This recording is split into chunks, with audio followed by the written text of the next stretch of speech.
The story begins by the lake, as our hero finds the surroundings unfamiliar. He suddenly remembers he was driving along on his scooter when a vending machine ahead of him got loose, and it ends up smashing into him. He's surprised he's still alive, but he soon finds that he's unable to move. He suddenly hears his voice, welcoming customers to use him, and he realizes he was reincarnated as a vending machine. We learn he was actually a vending machine fanatic, so he is surprisingly happy about his new form. He admires his affordable products and sleek design, but he soon realizes his new form might be a problem. He wonders if it was thanks to God that he was turned into the thing he loved, and he decides to just accept it. He is able to say the standard things for a vending machine, such as insert a coin, and thanks for buying. He thinks about what else he can do, trying to understand his new body. He sees some writing, and he realizes it's the items he is selling. There are currently only 2 items, mineral water and corn soup. He hears a voice telling him that he can change the items by spending points, and he sees he has 1,000 points. He learns that points are converted from money, which are then used to replenish or change the goods sold, or even gain additional functions. After further investigation, he learns that the points allow him to keep different items at different temperatures, and he is also able to warm up frozen food. He checks out what other items he has, and he finds he has a range of items that he would buy from vending machines when he was alive. He decides to try changing his item to milk tea, so he spends 10 points, and the milk teas appear inside him. It seems he can gain 1 point per 100 yen, and as he learns more about himself, he finds he doesn't require electricity for power, but he consumes his points for power instead. He uses 1 point per hour, which means he uses 24 points per day. Since he still has 990 points, he can operate for about a month, but he thinks he shouldn't waste his points until he can get a more steady income. But he realizes he is in the middle of nowhere, and after a day, he starts to panic, thinking he is doomed because no one will ever use him. But at that moment, a giant frog appears. It approaches him, but it gets startled by his voice welcoming it. The frog starts attacking him with its club, and his durability gets lowered. He learns that if his durability reaches 0, he will break and become unusable. The frog keeps on attacking him, and he sees his durability rapidly decreasing. He notices there's a magic stat, so he's surprised there is magic in this world. He is able to repair his durability with his points, so he thinks he can just wait for the frog to get bored, but the frog suddenly calls its friends. Seeing the frog's axe, he starts to panic, and he tries to find a function that will save him, but there is nothing useful. The frogs keep beating him up, but he suddenly notices he can gain a blessing from God. He is able to choose from a number of different abilities, so he gains the barrier ability, and he's able to push the frogs away. He thinks he is invincible, but his points start decreasing rapidly as the frogs keep on attacking him. The frogs eventually get bored, and he manages to survive. He uses his points to repair his durability, and we see he is down to 311 points. A few days later, he still hasn't been able to sell anything, but a girl suddenly appears. She is on alert at first, but she notes how she is starving, saying she isn't cut out to be a hunter. It seems she was hunting the frogs, but she hasn't had any luck. She notices the vending machine, but she is unfamiliar with what it can do. She is startled when she hears his voice, welcoming her and telling her to insert a coin. The girl wonders what kind of coins it takes. She tries a copper coin, but it's not accepted, and he learns he needs to acquire the coin conversion function to accept it.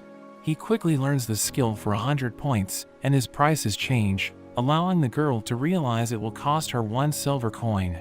She thinks it's expensive, but she decides to try it anyway since she's starving. He becomes excited to finally have his first sale, and the girl chooses his soup item. She takes it out from him, and she is surprised it is still hot. She tastes the soup, and she finds it delicious, saying it's better than anything else that's around. He is overwhelmed with pleasure to bring her such joy, and the girl wonders what other items he has. She enjoys his milk tea as well, and she ends up buying a few more corn soups, so he ended up making about 6 silver coins, which converts to 60 points. The girl ends up falling asleep beside him, but he protects her with his barrier, seeing her as a precious customer. When the girl wakes up, she thanks him for all the food, and she is startled when she hears his voice. She wonders if he is able to talk. because she knows someone who invents tools that have magical power, so she wonders if he can only say certain lines. She notices he can understand her, and they come up with a way to talk, where he will say hello to answer yes, and thank you to answer no.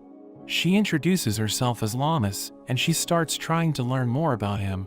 He can't tell her his name, so she decides to call him Boxo. She wonders if he is lonely, and she suggests moving him. He agrees to this, and the girl suddenly picks him up. He can't believe she is so strong, but he is glad to finally move. It turns out Llamas has the blessing of might, which explains her insane strength. She takes a break after a while, wanting to have some more corn soup, but he thinks the soup isn't very filling, so he decides to find her something else. Llamas is surprised seeing he can change his items, and she decides to try it out. It's a can of potato chips, and she finds it absolutely delicious, eating multiple cans, and he manages to recover back up to 320 points. They make it back to the village, and the guards wonder what she has brought back. She explains it as a magical tool that can grant items in exchange for money, saying she found it by the lake. She wonders if it's okay to keep, and the guards mention it's normal for whoever finds something in a dungeon to become its rightful owner, and Boxo wonders if they are in a dungeon, but thinks it's not possible because he is able to see the sky. The guards are surprised he can talk, so they think he could be sold for a high price, but Llamas says she is taking him to meet her friend. The guards try buying from him, and they are instantly impressed, going on to try all of his items. They tell Llamas to bring him around once in a while, and Boxo thinks business is looking up. They get inside the village, and Llamas notices a girl being bullied. She beats up one of the thugs, but we see that despite her strength, she struggles to land a hit on the men. The men decide to run away, and Llamas checks up on the girl. Llamas goes to the inn, and her friend Monami rushes to her, glad that she returned unharmed. It seems Llamas was left behind by some other hunters, but Monami tells her she has helped her spread bad rumors about them. She turns her attention to Boxo, and she thinks Llamas has brought back more junk, but Llamas claims he is super useful. As Llamas sets him up outside, Monami knows she wants to go to the surface to show Boxo off to her friend, but Monami wonders how she will pay for the transfer circle. Despite being able to see the sky, they are apparently in a dungeon called the Clearflow Lake. It seems a transfer circle is required to leave, but it seems Llamas has spent all her money on his items. Monami tells Llamas to make some money working at her inn, and she hopes Boxo will also help to attract customers. The people are soon attracted by how good his items are, and he is able to sell quite a lot. At night, Llamas takes him over to the guards at the gate, but they eventually get bored of his items, so he thinks it's time he added some new items. It seems he has been able to sell over 400 items, and he now has over 3,000 points. He suddenly glows, and the guard is surprised to see there is a new item. It costs 3 silver coins, but the guard is excited to try something new. They wonder how to eat it, but there are luckily instructions on the can. It turns out to be stew, and the guards are impressed by the delicious flavors, wanting to buy even more. After a few days, word about his new item spreads around the village, and it seems to be a big hit. But during the day he makes it unavailable, so he doesn't compete with the inn's restaurant business. The girl that Llamas saved approaches him, but she gets startled by his voice, so she throws a rock at him and runs away. Their days continue, as Llamas takes him over to the guards at night. She talks to him as they walk, and she hopes they can talk for real one day, which is why they need to get to her friend on the surface. Llamas is glad to have found him, and he thinks that being reincarnated as a vending machine isn't so bad. The next day, Boxo is terrified when he finds himself confronted by a bear, but the bear actually turns out to be the director of the Hunters Association. He is impressed seeing Boxo, and he is there to ask for their help. He mentions that they are planning to attack the base of the frog monsters, and he wants them to come along. Llamas wonders why he wants to bring Boxo since he can't fight, but the director says his ability to provide warm and ready-to-eat food on the go would be invaluable for the hunters, and he promises to keep them safe. Llamas isn't too sure, but Boxo thinks if they ignore the frog monsters, it might end up being dangerous for the village, so he agrees to go.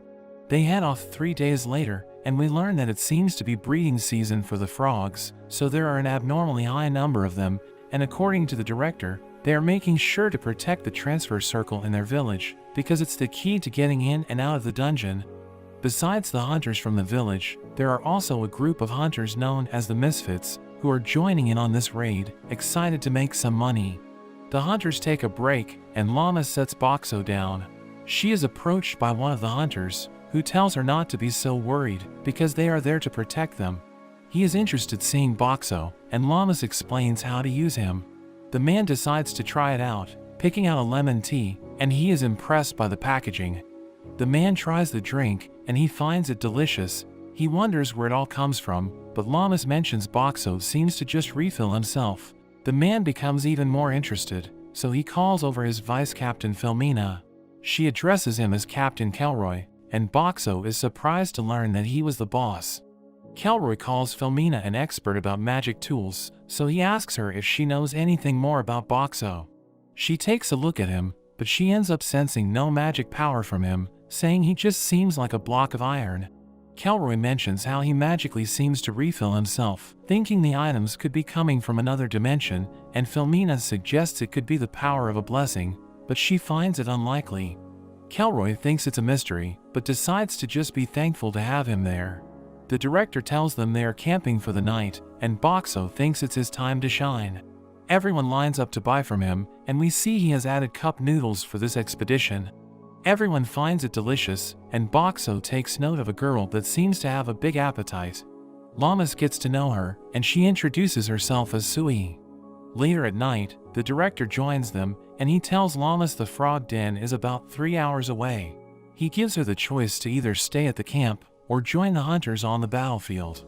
Llamas is okay with going since she is a hunter herself, but she worries about Boxo. However, Boxo says he doesn't mind, so they agree to join the battle as well. The next day, they reach the frog base, but there is a thick mist, and they are walking through mud. The director tells them to attack, and we see the hunters taking out the frogs. Llamas wants to do her best, but Boxo worries for her, because she has trouble landing her hits. A frog suddenly jumps at her, but she easily blows it away. She is surprised she landed a hit, and it seems having Boxo on her back is giving her better balance. We see the Misfits team taking out the frogs, and Filomena uses water magic to take out 3 at once, but even more frogs appear, and Kelroy finds it strange that there are so many. We see they are surrounded, and Boxo starts to get worried. The frogs charge at them, and Sui protects Llamas. But there is suddenly a frog that lunges for Sui. Llamas prepares to protect her, but Boxo's barrier blows the frog away. The girls are confused seeing the barrier, wondering what's going on, but Boxo is glad he protected them. He buys a new ability for 1,000 points to help expand his field of view. Llamas tells him to watch her back, and Kelroy compliments her on her strength. Llamas blushes hearing this, and Boxo warns her they are being attacked, but she is too distracted to hear him, so he ends up using his barrier again to blow them away. Kelroy is surprised seeing the barrier, and Llamas claims it must be Boxo's power, which makes Kelroy even more interested in him, but Boxo feels he might be dangerous. They end up beating all the frogs, and Kelroy tells his team to cut their tongues so they can get paid by the association. Filomena tells him to help, saying it's gross, but Kelroy claims he became the captain so he wouldn't need to deal with that, causing his team to call him a tyrant. They wonder what they should do next, and Kelroy suggests they could help out on the front lines. Filomena reminds him their job is to protect Llamas and Boxo. Kelroy wants to make more money, saying he can give them all a bonus, and Filomena suggests it's up to Llamas. Kelroy begs Llamas to go, and Llamas is happy to help the hunters on the front lines. They take out some more frogs, and there are a bunch of hunters that are injured. Llamas carries them to the wagon, and Boxo thinks about how he can help. He comes up with an idea, and he decides to give them some drinks for free. The hunters are glad to have him, and the director thanks Kelroy for coming to their rescue. The director notes that there were twice as many frogs as expected, and Llamas wonders how it's possible. The director thinks it must mean that the Frog King has arisen, and Boxo imagines how strong it could be. The director asks for Kelroy's help to defeat it, and he tells Llamas to stay behind to help treat and feed the wounded hunters. Later that night, Llamas gets called away to help some of the other hunters, but there is a shady man that approaches Boxo. Boxo realizes he is after his money, so he gives him a free drink. But as the man tries to grab it, he burns the man's hand with a hot soup. Boxo laughs at him, but the man prepares to bust him open. However, Llamas returns just in time, and she ends up knocking him out, and the man is restrained. There is a disturbance in the distance, and the Frog King suddenly appears. The hunters wonder why it's there, and they all start to panic. Llamas loads Boxo on the wagon, but the pigs are too scared to move. Llamas ends up letting them go, and the hunters wonder what she is doing. But she ends up trying to pull the wagon with her strength. Boxo wonders what he should do, thinking his barrier isn't enough to save everyone. He tries to think of a way to slow down the monster, looking through his item list for ideas. He ends up buying Coke, and Llamas thinks he has a plan. They grab the Coke, and he buys the form change function, turning himself into a candy machine. He is filled with Mentos, and Llamas wonders what she needs to do.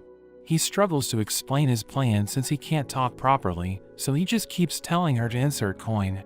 She doesn't understand what he is trying to tell her, and the Frog King approaches.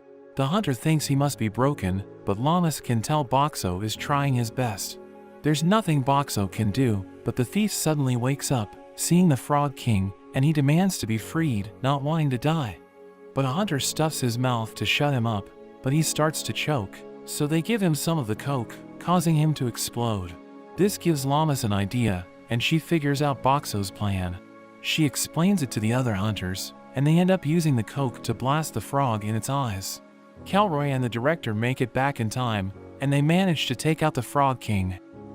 They all celebrate, and the director apologizes to Llamas for putting her in danger, and he thanks Boxo for saving them all, telling them their mission is complete. As they head back, they suddenly notice that the village was attacked. Llamas rushes back to the inn, but it's been completely destroyed, and she worries about Manami. However, Boxo manages to calm her down, and Llamas thinks Manami could have evacuated to the Hunters Association. We see a giant double-headed snake, which was responsible for all the damage, and Llamas finds the two guards. She asks about Manami and her mother, and the guards tell her they are safe inside. We see that the building is well guarded, because it's where the transfer circle is located. Manami welcomes Llamas back, and they are happy everyone is safe. Boxo thinks about helping the people, and he decides to give them all free items for the day. At night, we learn that the snake is normally the natural enemy of the frog monsters, and Boxo is surprised to see the villagers cooking it up for food. There's a huge line since he's giving away free items, and it even helps attract some new faces. He thinks it will make him even more money in the long run, and we see he has even started selling alcohol. Llamas gets a bit drunk, happy that everything turned out well. She is also happy seeing everyone gathered around him, and she thinks he has become an integral part of their lives. The next day, the people start the repairs, and Boxo is set up at the association, where there are plenty of people around. Llamas visits him, mentioning that the director gave her a personal request, and it's to help with removing the rubble. She takes Boxo over to the inn, and she starts moving the rocks, easily smashing them into pieces. Her cart gets full, and she prepares to take it to the dump, but Kelroy suddenly appears. He offers to treat everyone to some of Boxo's items. Llamas gets excited, and Kelroy tries to recruit her to his team, along with Boxo, but she instantly refuses. Kelroy walks off rejected, and Llamas says she's too busy with helping rebuild the inn. The next day, Boxo is visited by a woman and her assistant. Llamas wonders who they are, and the woman introduces herself as Akawi from the exchange house. She mentions they are there because it seems the village is low on silver coins. Llamas thinks it must be because Boxo only takes silver coins, and he can't believe she ratted him out. Akawi proposes exchanging for her gold coins, but Boxo isn't able to do it since he doesn't have an exchange function. Llamas suggests they could just buy something with a gold coin, and they will be able to get the silver coins as change. They end up with a whole chest full of silver coins, but the thief sees their exchange. Later on, we see an old man in front of Boxo, and we see he has added a lottery function. The man is devastated when he loses, wanting to spin again, but he ends up getting dragged off by his wife. The young girl Sayori visits with a bunch of rocks to cause trouble, but she drops them all when she is startled by his voice, and she gets carried off by some men. As she approaches again the next day, she is disappointed that her father is away. Boxo can tell she is feeling down, so he gives her a free juice, and she thanks him. At night, Boxo gets set up at the bathhouse, and we see that he also sells hygiene products like shampoo. and he seems to be a big hit with the furry creatures. The next day, the old man is back, and this time with his granddaughter. He teaches her about the lottery function, and the girl is excited to try. She actually ends up winning, and her grandfather can't believe it. She gets an item for free, but she ends up just giving it to her grandfather to make him happy, saying she had a great time with him, and it seems Boxo rigged it for her. The next day, the director approaches Boxo. He heard that Boxo now has the ability to disguise himself, so he asks him to hide out where a bunch of crimes have been taking place, so he can help identify the culprit. He ends up being set up, right outside the front of the association. Llamas wonders where he has gone, but Monami reminds her the director was borrowing him, so Llamas continues to help around the association.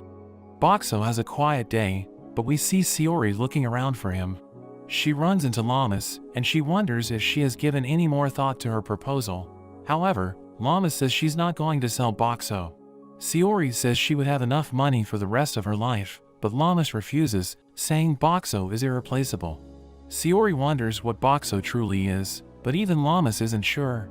She thinks that since he can understand and respond to everything, she sees him the same as another person, and Boxo is happy to hear she feels this way.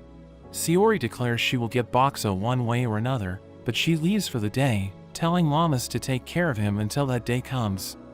Boxo reappears, and Llamas is shocked to see him, but she tells him she missed him, and she is excited to tell him about her day. The next day, we see Boxo as he gets wheeled around on a cart, but it turns out he has actually been kidnapped, and he wonders where he's being taken. A few hours earlier, we see Boxo getting approached by a group of men. They tell him they were hired by the director to help reinforce the walls, so they tell him the director wants him to go with them so he can help feed the workers. Boxo notices the shady guy that tried to steal from him, but he thinks he must be reformed since he's working for the director. He agrees to go with them, so the men load him onto their cart, but after 8 hours, he comes to the realization of what's really going on. He wonders how far they are going, and they eventually stop to have a break. While they are stopped, Boxo takes the chance to use his security camera to take photos of all of their faces. He's approached by the thief, and the man threatens him to give them food. Boxo refuses, so the man stabs him, causing him to take some damage. But the boss reprimands the thief, telling him not to damage the merchandise. The boss tells Boxo to hand over all his money, but Boxo refuses. They know Boxo is able to repair himself, so the boss tells his men to rough him up. The men start bashing into him, and although the damage isn't a lot, he wonders if there's anything he can do about it. He gets a notification that he can enhance his toughness by spending 1,000 points, and it instantly makes him tougher, reducing the damage from the attacks to 0. The boss notices that Boxo doesn't seem to be repairing, getting worried they may have broken him, but the thief assures him it's fine. Boxo gives them some drinks, and the man is relieved he is still working. They all try out the drink, but it turns out to be disgusting, because it was Boxo's lowest rated drink. They reach their base at night, and Boxo gets taken inside. They tell a woman to take a look at him, but they get scared as she approaches, so they just throw her the instructions and quickly run away. The woman starts talking to Boxo, and he wonders if he should answer honestly. The woman introduces herself as Hulami, and Boxo recognizes her as Llamas's friend. She's actually a magic item engineer, and it turns out she was also kidnapped. Boxo starts talking to her, and she is instantly impressed to see a magic item that can understand and speak with people. She reads the instructions, and she soon figures out how he can communicate. Hulami reveals she has experimented with trying to give magic items human intelligence, but concluded it's not possible with their technology, so she started thinking about putting a human soul into an item instead. Boxo is amazed she figured it out, and Hulami says she needs a drink from all her excitement. Boxo gives her one of his milk teas, and she finds it delicious. They keep on talking, and Boxo confirms he actually has a human soul and has memories of his past. Hulami wonders why he requires money, because normal magic items don't require any. Boxo decides to show her, transforming into his other form, and Hulami realizes he must use the money to gain additional functions. She wonders what else he can do, so he shows her his barrier skill. She thinks it's some kind of wall, but Boxo lets her pass through, and Hulami is amazed he can even use a blessing, but Boxo is impressed she is working everything out so quickly. Hulami goes to sleep, and Boxo wonders if the people in the village have noticed that he's missing. At that moment, the bandits return, wanting to get payback on Hulami for scaring them, but Boxo suddenly transforms, turning into a magazine dispenser, and he instantly attracts the men. The men become too distracted, and they all decide to head back to their rooms, saying they have business to take care of. The next day, a man comes in to give Hulami her food. Hulami is disappointed seeing a single loaf of bread, so Boxo decides to give her some of his food. He treats her to all kinds of different foods, and she thinks he is even better than a restaurant. Hulami is completely stuffed, but the boss enters, wanting to know what she has figured out. Hulami doesn't want to cooperate, but the boss tells her she has 2 days to figure out how to get Boxo's money, so Boxo thinks they need to find a way to escape before then. Hulami continues on with examining him, and their time is running out.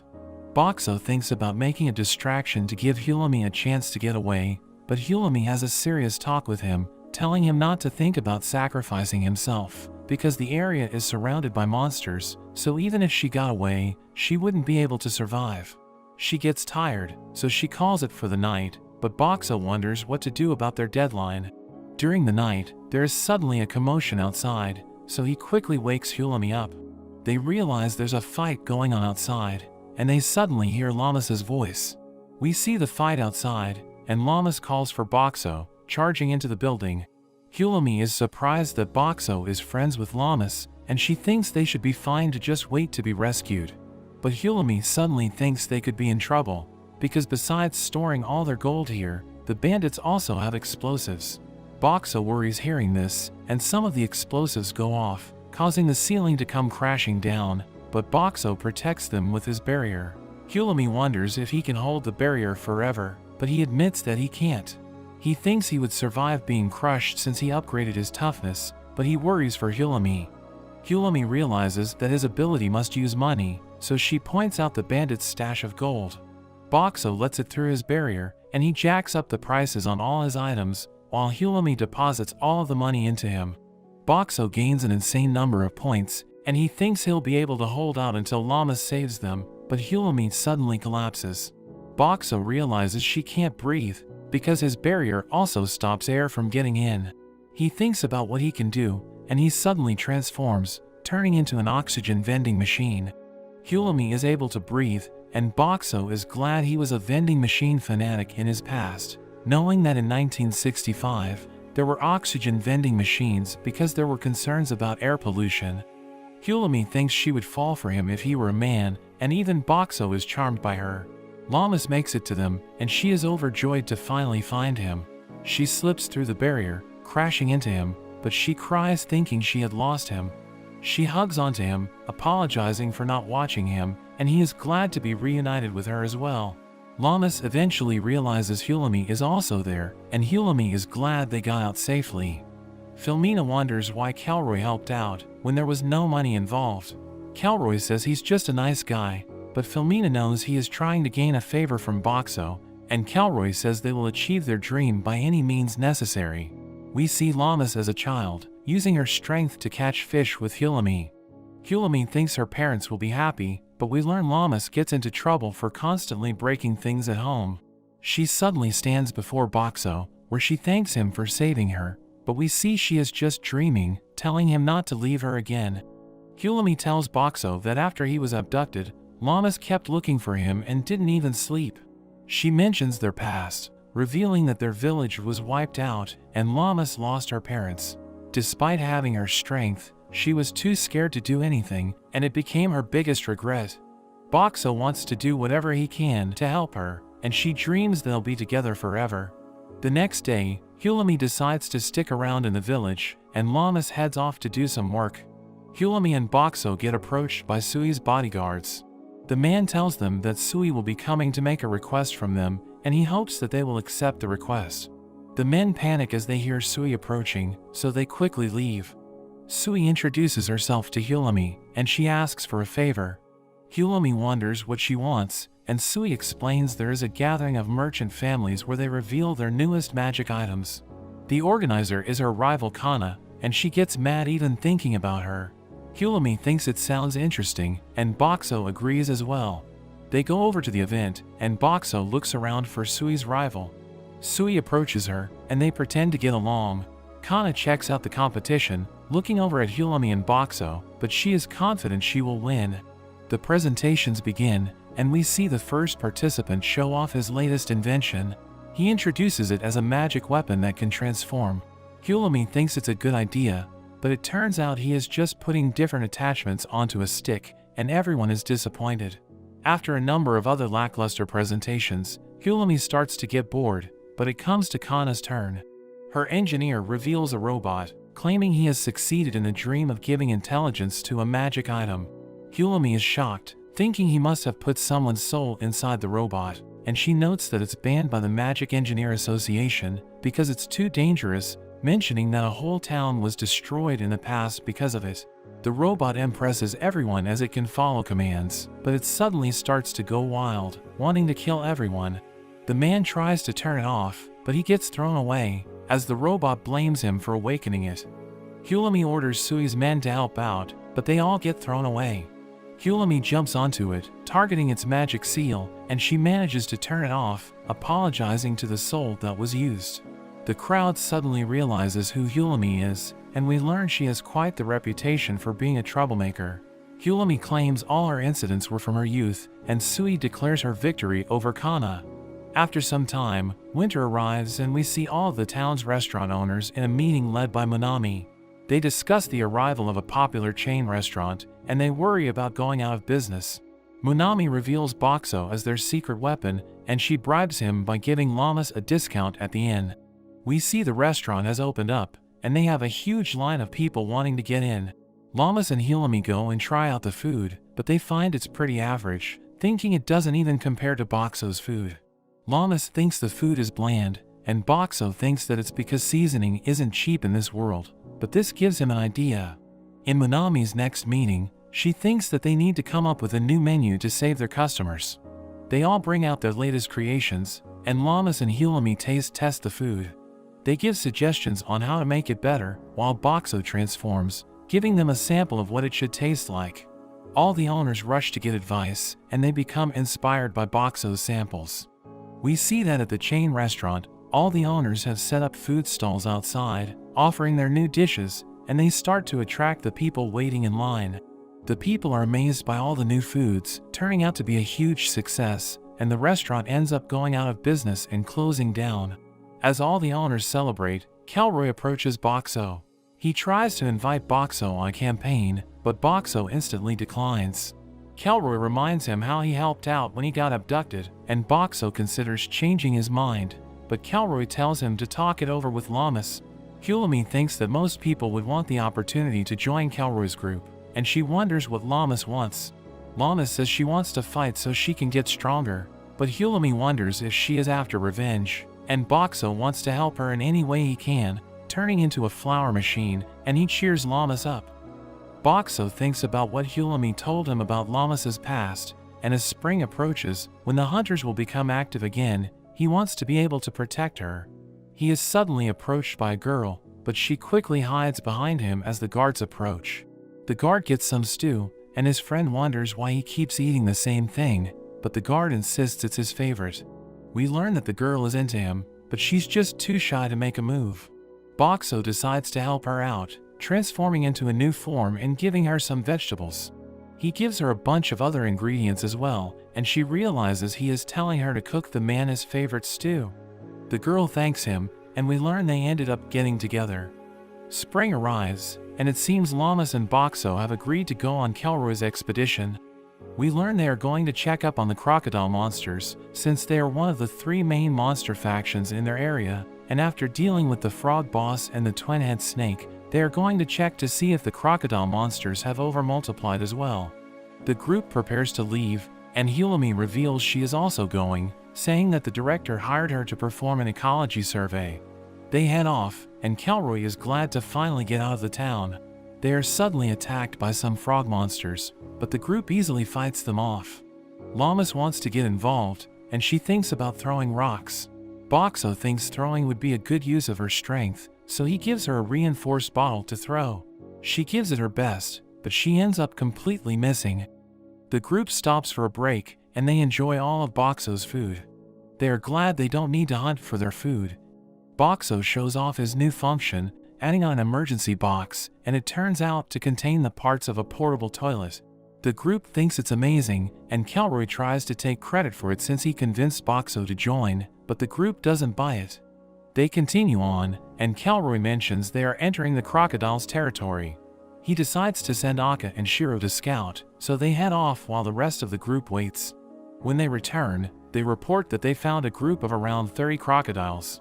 Hulami mentions that a normal group is between 10 to 50, and Kelroy thinks that since there aren't an abnormally large amount of them, they can just leave them alone.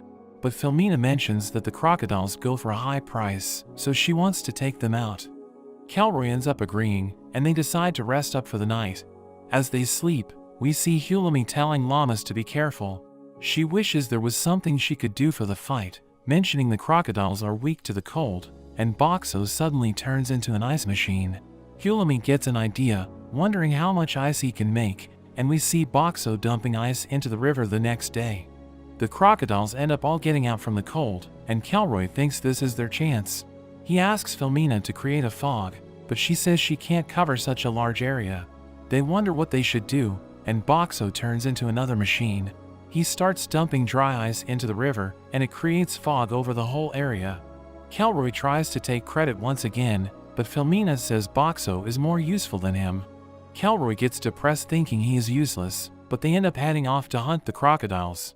Hulami is left with Boxo, and she explains her real mission from the director is to investigate the appearances of the boss monsters. They are meant to be quite rare, but after 2 of them have appeared, she wonders if something is going on. There is suddenly a huge crash, and the group comes rushing back. We see Llamas unconscious, and they are being chased by the crocodile boss. Kelroy tells Hulami to jump on, but she doesn't want to leave Boxo. However, he pushes her away with his barrier, and Kelroy grabs onto her. Boxo transforms and starts making noise to grab the boss's attention. He upgrades his durability and his toughness, but he still gets blown away by the boss, and he loses 1,000 points from the hit. Boxo thinks his barrier won't be enough. He wants to protect the group, so he transforms once again, and he shoots some fried chicken lunches at the boss. The boss starts to eat it, so he spits out a whole mountain of them, but the boss ends up eating him in a single bite. Boxo finds himself inside the boss's stomach, and he notices his points are rapidly decreasing. He transforms into a laundry dispenser, attacking with Tide Pods, and it starts to give the boss a stomachache. Boxo knows it's not enough, so he turns into a gas machine, and he fills the boss's insides with gas. He then turns into his heating mode, and he summons a can into his microwave. Together with some paper, he heats it all up, and he manages to start a fire. He shoots it out of his barrier, causing an enormous explosion, and we see Boxo is the only thing that remains. The boss drops a special coin, but as he takes it, the ground suddenly splits, and Boxo falls through the ground.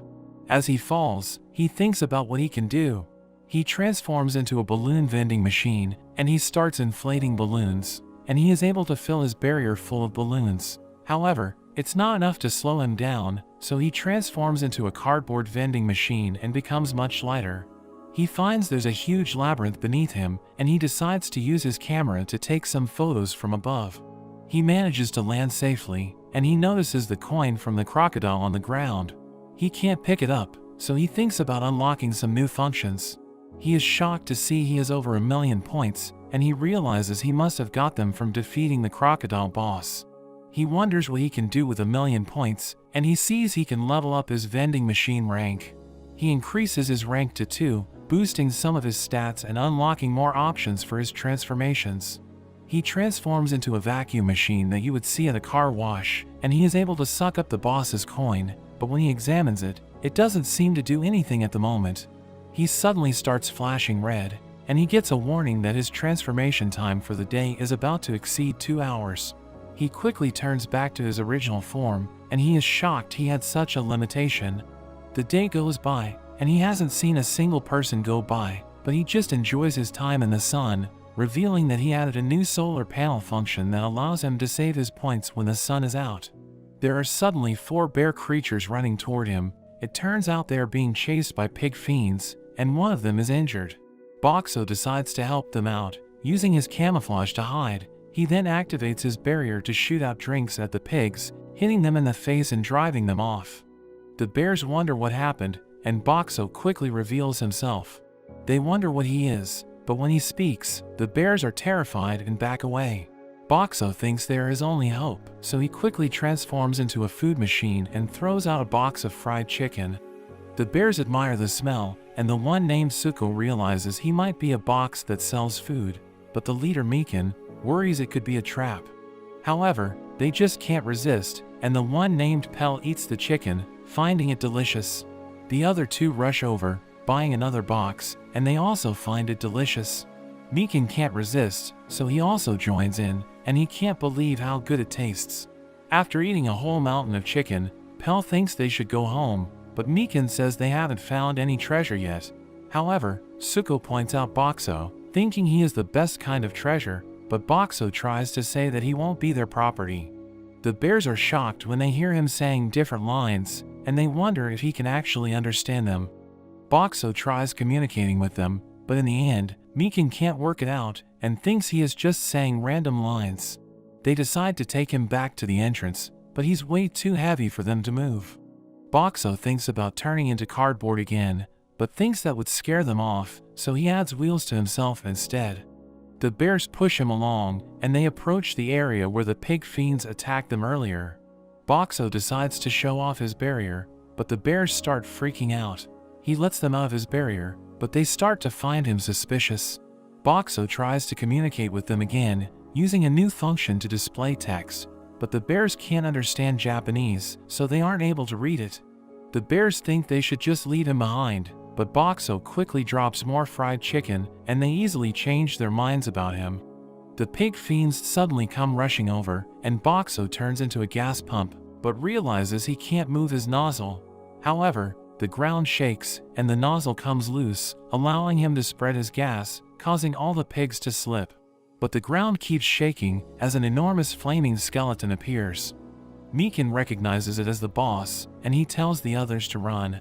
They rush away with Boxo, and the boss ends up eating the pigs. They manage to get away, and they end up spending the night in the labyrinth. While the bears sleep, Boxo notices some flaming skulls approaching. He makes as much noise as he can, and he manages to wake up the bears. Mikan says they need to deal with them, or they could end up calling the boss. They wonder how to fight them, and Boxo quickly gives them water. The bears throw water on the skulls, and Mikan is able to finish them off. Pell thinks Boxo is amazing, since he helped them with exactly what they needed, and Boxo thinks this is his chance to communicate with them, but Mikan says it's just his imagination, saying it was a coincidence. The next day, they continue toward the entrance, but they hear a fight going on up ahead. Kuro runs up to scout ahead, and he returns to tell them it's safe, saying he saw the director, as well as an abnormally strong girl. We see Llamas as she defeats a pig fiend, calling out for Boxo. She sees him approaching, and she instantly rushes to hug him. We see Hulami and Kelroy's group are also with her, and they are glad to finally find him. The bears greet the director, and the director thanks them for saving Boxo. Mikan wonders what Boxo is, and the director introduces Boxo as a resident of their village. Mikan wonders how a magic item could be a resident, but the director explains that Boxo can understand them. Mikan finds it hard to believe, pointing out how Boxo just says random lines, but Llamas explains their communication system, and the bears are shocked to learn that he could understand them the whole time. They manage to get out of the labyrinth, and the director reveals they had a second objective besides saving him, mentioning that Kelroy's group wants to defeat the skeleton boss. Kelroy explains that everyone in his group has a goal, and they are determined to achieve them no matter what. He goes on to explain the legend of the labyrinth, where it's said that if you can reach the lowest level and meet the requirements, you can have any wish granted. Llamas wonders about the requirement, and Kelroy believes it's the coin that drops when a boss is defeated. Boxo is surprised to hear his coin is so valuable, and Kelroy says that among his group, they have 6 wishes that they want to achieve. They currently have 3 coins, and they have been going around to different areas whenever they hear that a boss has appeared. Kelroy knows he got a coin from the crocodile boss, and he suggests working together, saying it would even be possible for him to turn into a human. Llamas gets excited hearing this, and they end up agreeing to join Kelroy's group, but Boxo isn't quite sure about turning back into a human. They prepare to head back into the labyrinth, and the director shows them a map to prepare. Boxo notices it isn't quite accurate, and he manages to show the pictures he took when he was falling down. The director is impressed, and promises to give him a bonus when they get back. They head into the labyrinth, and they discuss the plan to defeat the skeleton boss. The director reveals a trap that was discovered by some other hunters, and they plan to lure the boss into the pit. Kelroy thinks it probably won't be enough to take it out, and its flaming body would melt any attacks that they try, so he thinks about using Filmina's water magic and Boxo's water to fill the pit, hoping to put out the boss's flames. He asks Boxo if he can produce enough water, but Boxo thinks if he just used his water bottles, it could take days to fill up. But he suddenly gets an idea, transforming into a pressure washing machine, and he's able to let out much more water. Everyone is impressed, but Boxo thinks about his limited transformation time. After 2 days, Boxo sprays water as a power washer for 2 hours each day, and has the bears throw in water bottles the rest of the time. Mikan gets lowered into the pit to check the water level, but it seems the ground has absorbed all of the water, and none of it is left. The group becomes discouraged, but Boxo comes up with another plan, turning into an ice machine, and he starts dumping ice into the pit instead. At night, Llamas asks Boxo if there's something on his mind, because she has noticed that his light flickers when he's thinking. She asks how he feels about becoming a human, but Boxo isn't sure. He wants to be able to talk to her as a person, but as he thinks about becoming a human, he worries he will become useless. Everyone finds him incredibly useful, but he thinks that without his vending machine powers, people will no longer need him, so he's scared of this reality. Llamas tells him how she wants to be able to talk with him and cook for him, giving him the courage to want to be a human. After another few days, the pit is finally ready. Hulami wonders if the ice will be enough, thinking the boss's flames might instantly vaporize it all. The boss appears, and it starts to approach them. Mikan triggers the trap, and the boss falls right in. Hulami warns everyone to watch out for steam, but nothing comes out, and Mikan points out that the fire is out. Hulami wonders how it's possible, and it turns out Boxo actually filled the pit with dry ice, which actually caused the pit to be filled with carbon dioxide, and since fire can't burn without oxygen, its fire was extinguished. The group starts throwing rocks down at the boss, but Mikan thinks it's not enough damage, suggesting that they throw something heavier. Kelroy's group starts looking at Boxo, thinking they could throw him, but Llamas refuses to let them do that. Kelroy thinks they could jump down and defeat it, since its flames are gone, but Boxo warns them not to go, because they won't be able to breathe. But the boss starts climbing up, and Kelroy thinks they have no choice but to jump in. Boxo starts to panic, and he suddenly transforms into a magazine dispenser. Llamas becomes flustered, and she ends up slapping him, causing him to go flying, but he thanks her as he transforms into his heaviest form, smashing right through the boss. The boss is defeated, and Boxo sucks up another boss coin. He uses his balloons and his cardboard form to fly out of the pit. Mikan closes the trap, and Boxo lands safely. Llamas tells him he was too reckless, but Boxo is just glad that everyone is safe. Kelroy asks about the boss's coin, and Boxo prepares to give it to him, but Hulami grabs it first, saying that the coin rightfully belongs to Boxo. Kelroy agrees, and he offers to buy it for 100 gold coins. Boxo can't believe he offered so much, and he thinks he doesn't need more than one, so he agrees to sell it to Kelroy, and the group heads back to the village. They stop by the Hunters Association branch near the labyrinth, and Kelroy's group leaves using a transfer circle, but Llamas and Hulami stay behind because the director gave them a mission to survey the perimeter of the labyrinth. A hunter named Miguel enters, and all the girls are instantly charmed by him. Even Llamas thinks he must be some sort of hero, and Boxo gets a bit jealous. He asks for a map of the labyrinth, and the girls tell him it will take a few days to give him an updated map, so he decides to come back another time.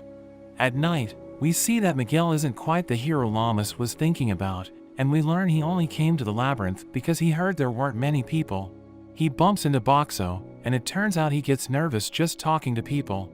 He doesn't know why everyone stares at him, finding it scary, and Boxo is surprised to see this is what he's really like. He starts having a nervous breakdown, and Boxo feels bad for him, so he gives him a drink to help him calm down. The next day, Llamas tells Boxo that Miguel is joining them on their job. They head off together, but when Llamas tries to get to know Miguel, all he can do is play it cool and agree.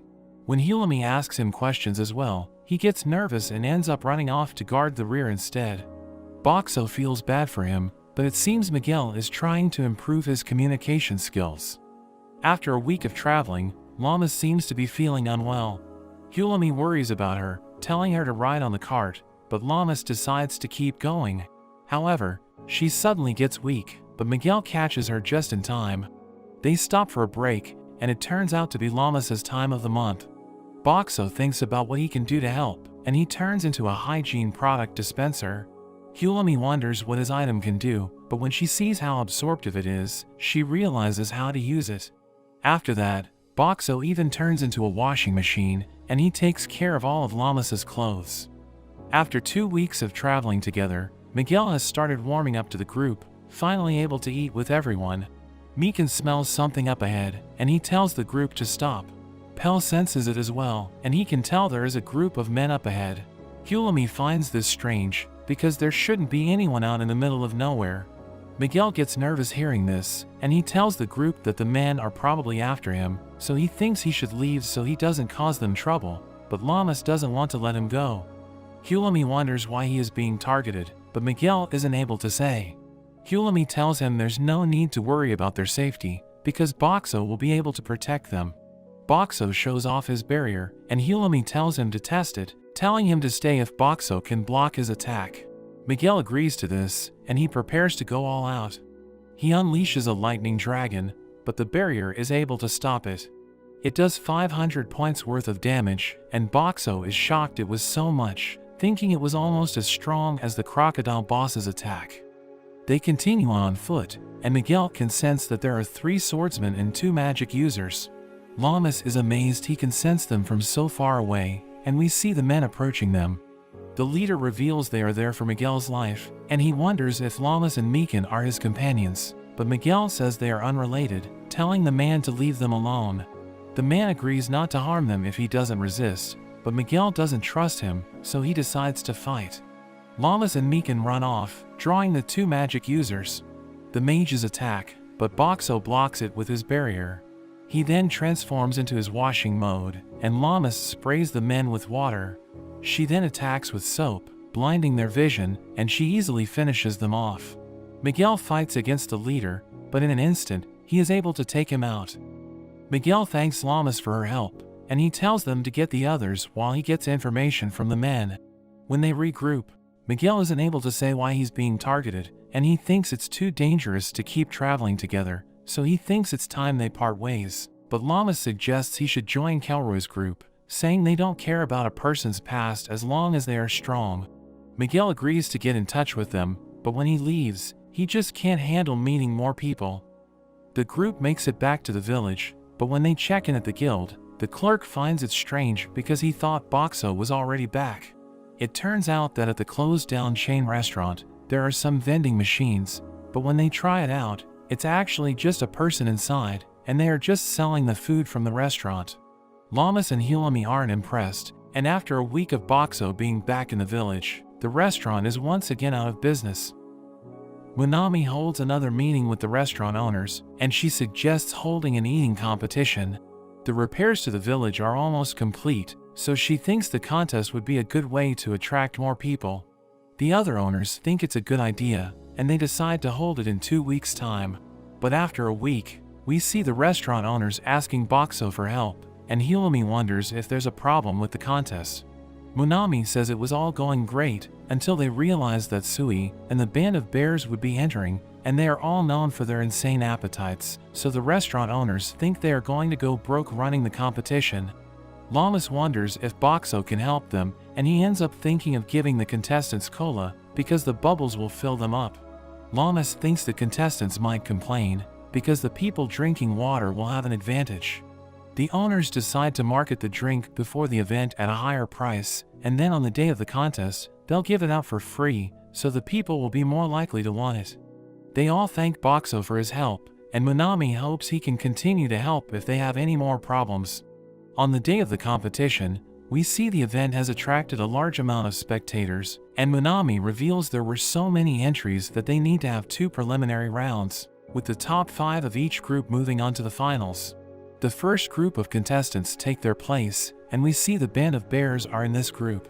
Munami tells them they need to finish all the food before the time runs out, but after just a moment, the bears have already finished, taking 4 of the slots, and one of the hunters take the final spot. In the next group of contestants, we see Sui, and even Llamas is giving it a go. Munami starts the round, and Sui seems to be quite relaxed, but she devours her plate, and she's the first to finish. The time starts to run out, but we see Llamas manages to finish just in time. They move on to the finals, and Boxo has unlocked a new form, playing music as a jukebox to set the mood. The contestants prepare to eat, and Munami tells them that whoever eats the most during the time limit will be the winner and get a special prize. They all start eating the food, and we see Sui easily devouring the first dish. The second dish is a fruit crepe, but she eats it all in a single bite. The bears manage to keep up with her, but she's just too fast, and she ends up winning the competition. She is given her prize, but when she opens it, she finds it's empty. However, Munami reveals that the prize is being able to use Boxo, and he will do anything she wants for a day. Boxo is surprised to hear this, but Munami begs him to go along with it and help her out. The next day, Sui brags to Akka and Shiro about her prize. Kelroy gets excited, thinking they can use Boxo on Monster Hunt, but Sui says she isn't planning on sharing him, and she has other plans. They head into the original dungeon, and they reach a small house. There are a bunch of kids that come out to greet her, and her master Mia welcomes her back. Sui shows off Boxo to the kids, and they all try out his food. Boxo is happy seeing all their smiles, and he even turns into a balloon machine, giving them all balloons. After that, Llamas plays with them, spraying them with water, and Boxo does their laundry afterward. Sui tells them to take a bath while they wait, but they find they are out of hot water. Mia thinks they will need to skip baths for that day, but Boxo comes to the rescue, and he is able to fill it up with hot water. They all have a relaxing bath together, and Mia thanks Boxo for his help. At night, they have more of his food for dinner, and Llamas is glad they could make so many kids happy. After they all go to sleep, Sui thanks Boxo for everything that he did. She thinks it must have been expensive to give out so much food, and she promises to find a way to repay him, but he tells her it's not necessary. Sui goes on to talk about the original dungeon, saying it's the first place that everyone must go through, and the only way to leave is to make it to the transfer circle. There are many children that get abandoned here, and Sui reveals that her wish is for everyone here to be happy. Meanwhile, we see a group of men approaching, and it seems they are after Boxo, hearing he can produce unlimited food. Boxo thinks about waking everybody up, but he worries it could put the children in danger. So he transforms into his dry ice machine, creating a fog which spooks the men, and then using his barrier, he fires ice at the men, causing them to run away. In the morning, Boxo shows the others what happened at night, and Sui recognizes them as former hunters who have a base nearby. Mia leaves Sui to watch the children, and she heads off to teach the men a lesson.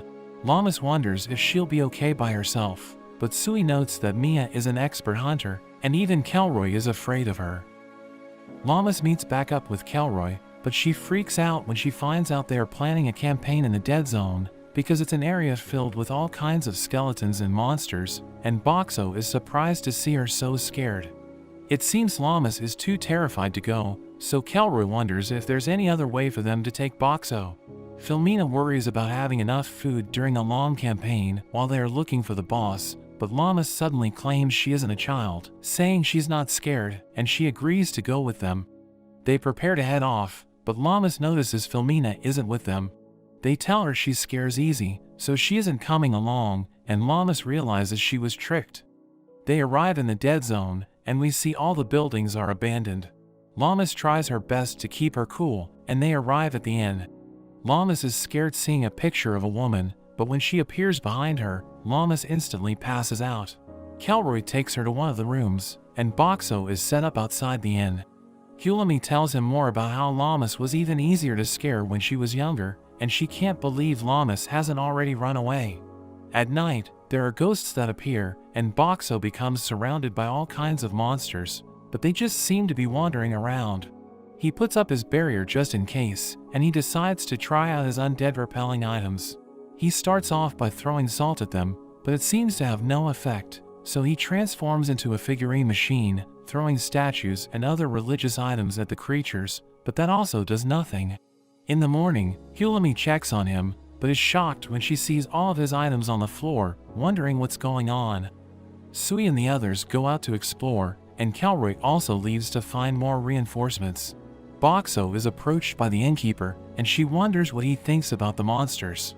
She explains that they envy the living, which is why they didn't even bother attacking him, since he's just an object to them.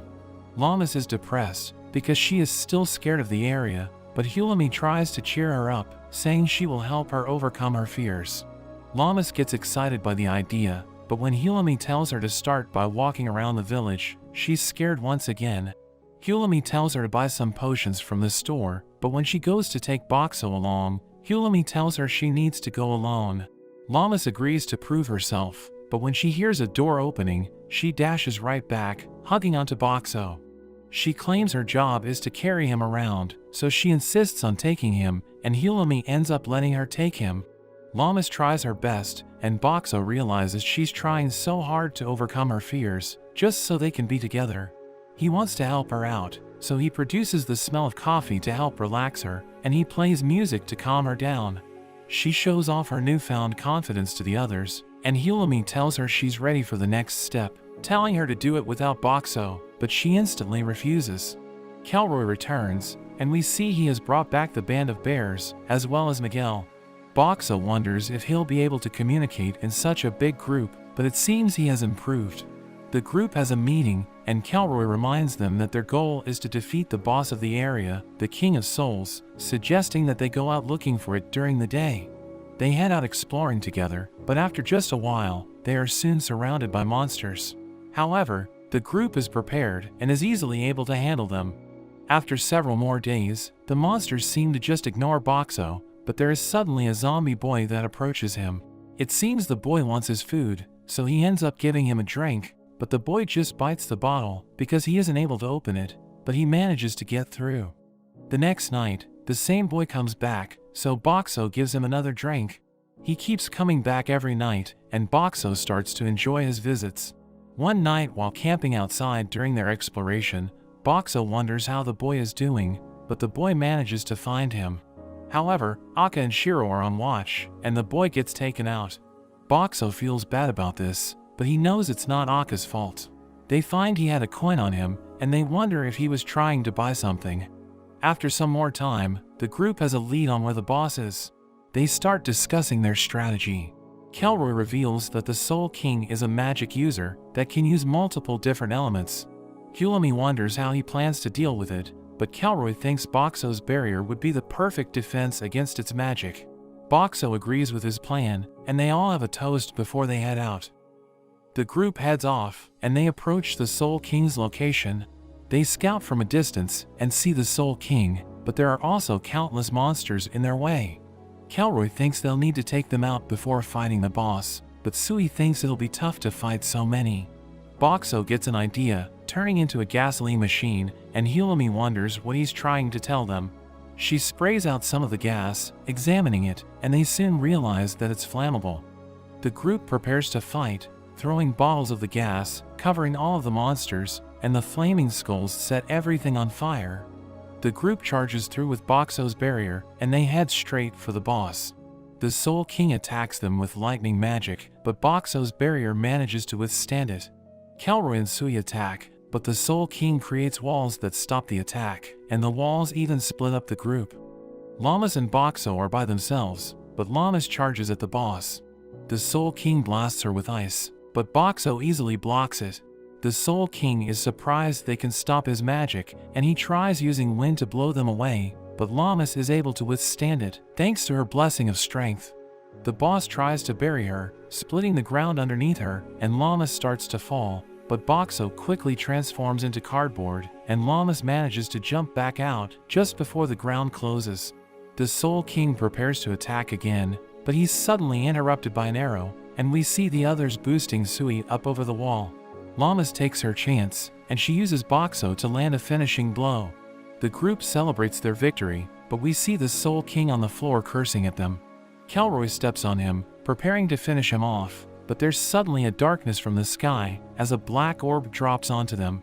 Everyone panics, and Boxo's barrier takes massive damage, but it eventually stops. Miguel and Kelroy get back up, but when Kelroy tries to grab his hat, there are vines that suddenly emerge, taking the Soul King's remains and forming an orb in the sky. The orb dissolves, and another skeleton monster emerges, but it seems to know Boxo is from another world. Llamas wonders who he is, so he introduces himself as the Netherlord. He examines the Soul King's coin, but finds no use for it and just throws it away. Llamas wonders what he is after, but the Netherlord says he's just hunting, just like they are hunting the dungeon bosses. Meanwhile, Miguel sneaks away, and he suddenly launches a surprise attack, but it has no effect and he gets blown away. Hulami rides in on the carriage, telling them all to run, and she throws a bottle of Boxo's gas. The Netherlord wonders what she's doing, but Sui follows up with a flaming arrow, causing an explosion. The group takes the chance to run, but the Netherlord blasts them, and he grabs Hulami, recognizing her as a threat. He grabs Sui as well, and he proceeds to shock them both. Llamas rushes to them, but she's too late, as the Netherlord drops them to the ground. Llamas is devastated at the sight, and she charges in, but the Netherlord avoids all of her attacks. Llamas wonders what they should do, and Boxo comes up with a plan, but he worries that it might not work. The Netherlord counterattacks with his magic, but Boxo stops it just in time. Llamas tells him that she believes in him, giving him confidence. Boxo transforms into his balloon machine, filling his barrier with balloons, but the Netherlord tells them it's futile, as it charges up his ultimate technique. Boxo shoots out Llamas from his barrier, but he uses his balloons as a distraction. Llamas takes this chance, and she lands a kick on the Netherlord's staff, managing to shatter it. The Netherlord decides to retreat, and he disappears with a cloud of dust. Llamas rushes to check up on Hulami, reminding her of their promise to stay together. Kelroy gets back up, and he quickly checks on Sui. He refuses to let her die, and he tries to give her CPR. Boxo realizes there's a chance to save them, and he turns into an emergency defibrillator. Llamas and Kelroy are confused by his new form, and Boxo thinks there's no time to explain how to use it, so he quickly spends his points to learn the telekinesis skill, and he starts moving it with his mind. Boxo also spends the rest of his points to boost his luck stat, to increase the chance of success, and he shocks Hulami to jumpstart her heart. Boxo worries he was too late, but she ends up waking up. Sui is also saved, and Kelroy is overjoyed. They make it back to the village, and report to the director. The director notes that he has only read about the Netherlord from old records, but believes he's one of the Demon Lord's generals. Boxo gets worried hearing this, thinking the Demon Lord would be even stronger. Llamas returns to the inn, where Monami instantly rushes to her, wondering if she's okay, after fighting against a monster that was stronger than a dungeon boss. News of the encounter spreads throughout the village, and all the people praise Boxo for saving Hulami and Sui. Meanwhile, we see Miguel as he is approached by the bears. They wonder what he plans to do next, and Miguel thinks about how he was defeated, but he swears to get even stronger so that he can protect his comrades. The bears are happy to hear this, and Mikan tells him that the director is even calling for backup, so there will be a ton of other hunters coming to help, but this only makes Miguel more nervous since he still has trouble talking to new people. We see Kelroy reflecting upon the encounter. He notes that he was ready to give up his life for the sake of his wish, but after seeing Sui on the verge of death, he can't handle his friends dying, so he starts to reconsider his goal. But he's joined by the rest of his team, who say it was their own choice to follow him, so they tell him not to worry. The next day, we see Llamas walking with Boxo, but Boxo wonders where they are going. She ends up taking him back to the lake where they first met, and she reflects on everything they've been through together. She thanks him for always protecting her, but he thinks about how people were hurt in that last fight. However, Llamas tells him to focus on everything that he's done, and that it was all thanks to him that Sui and Hulami survived. Boxo is touched by how much she cares about him, and Sui and Hulami suddenly appear. Llamas wonders what they are doing there, and the two suddenly kiss Boxo to thank him.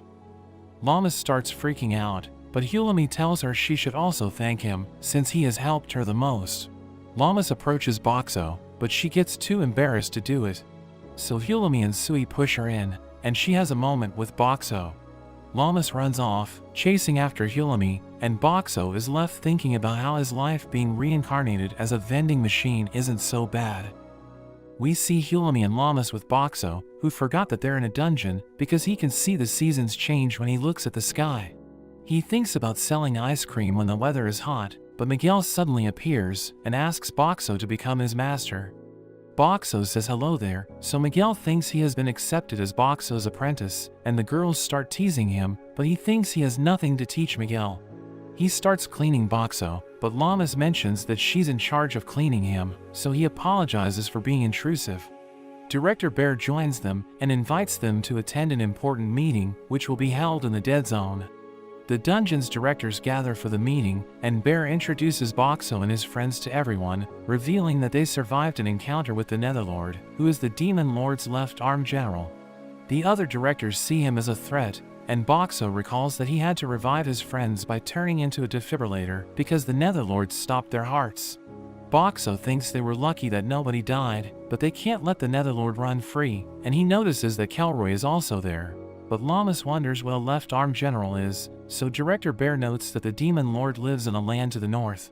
He's considered the head, and he has minions who are ranked from the highest position called the right arm to the lowest rank, which is the left leg. The left arm is number 3 in the Demon Lord's forces, and the directors wonder what they should do, because the Netherlord attacked them inside the dungeon. Director Bear suggests hitting him with everything they've got, and everyone agrees with him, so they all decide to work together to take down the Netherlord. After some time, the aces from each area show up, and they approach Boxo and his friends. One of them buys water and soup from Boxo, who wonders why there's an elderly couple in the assault squad, and he realizes that a school director named Hoxie is also in the team. He recognizes her as the owner of an orphanage, and he knows that she taught Sui archery, but the elderly couple talks to her, and he can't believe they know each other. The ace hunters gather in the area, and they decide to have a party before going after the Netherlord, but one of them wonders what old people are doing there, thinking they aren't up to the task. Hulumi tells him to mind his manners, so he asks her if she wants to fight, but Kelroy joins them, and the man recognizes him as the leader of the Misfits, so he freaks out and crawls away. Kelroy notes that his party is out of commission, so he needs all the help he can get. Hoxie mentions that she's from the Origin Stratum, while the old woman Yumi reveals that she has the blessings of swordsmanship and healing light. The old man notes that his name is Shim, and he reveals that he knows magic, while Hulumi and Llamas also introduce themselves.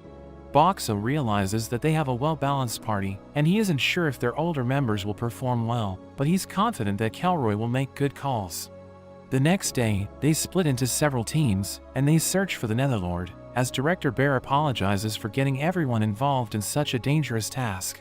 But Yumi tells him there's no need to apologize, because they're all comrades, and she notes that she can sense monsters ahead.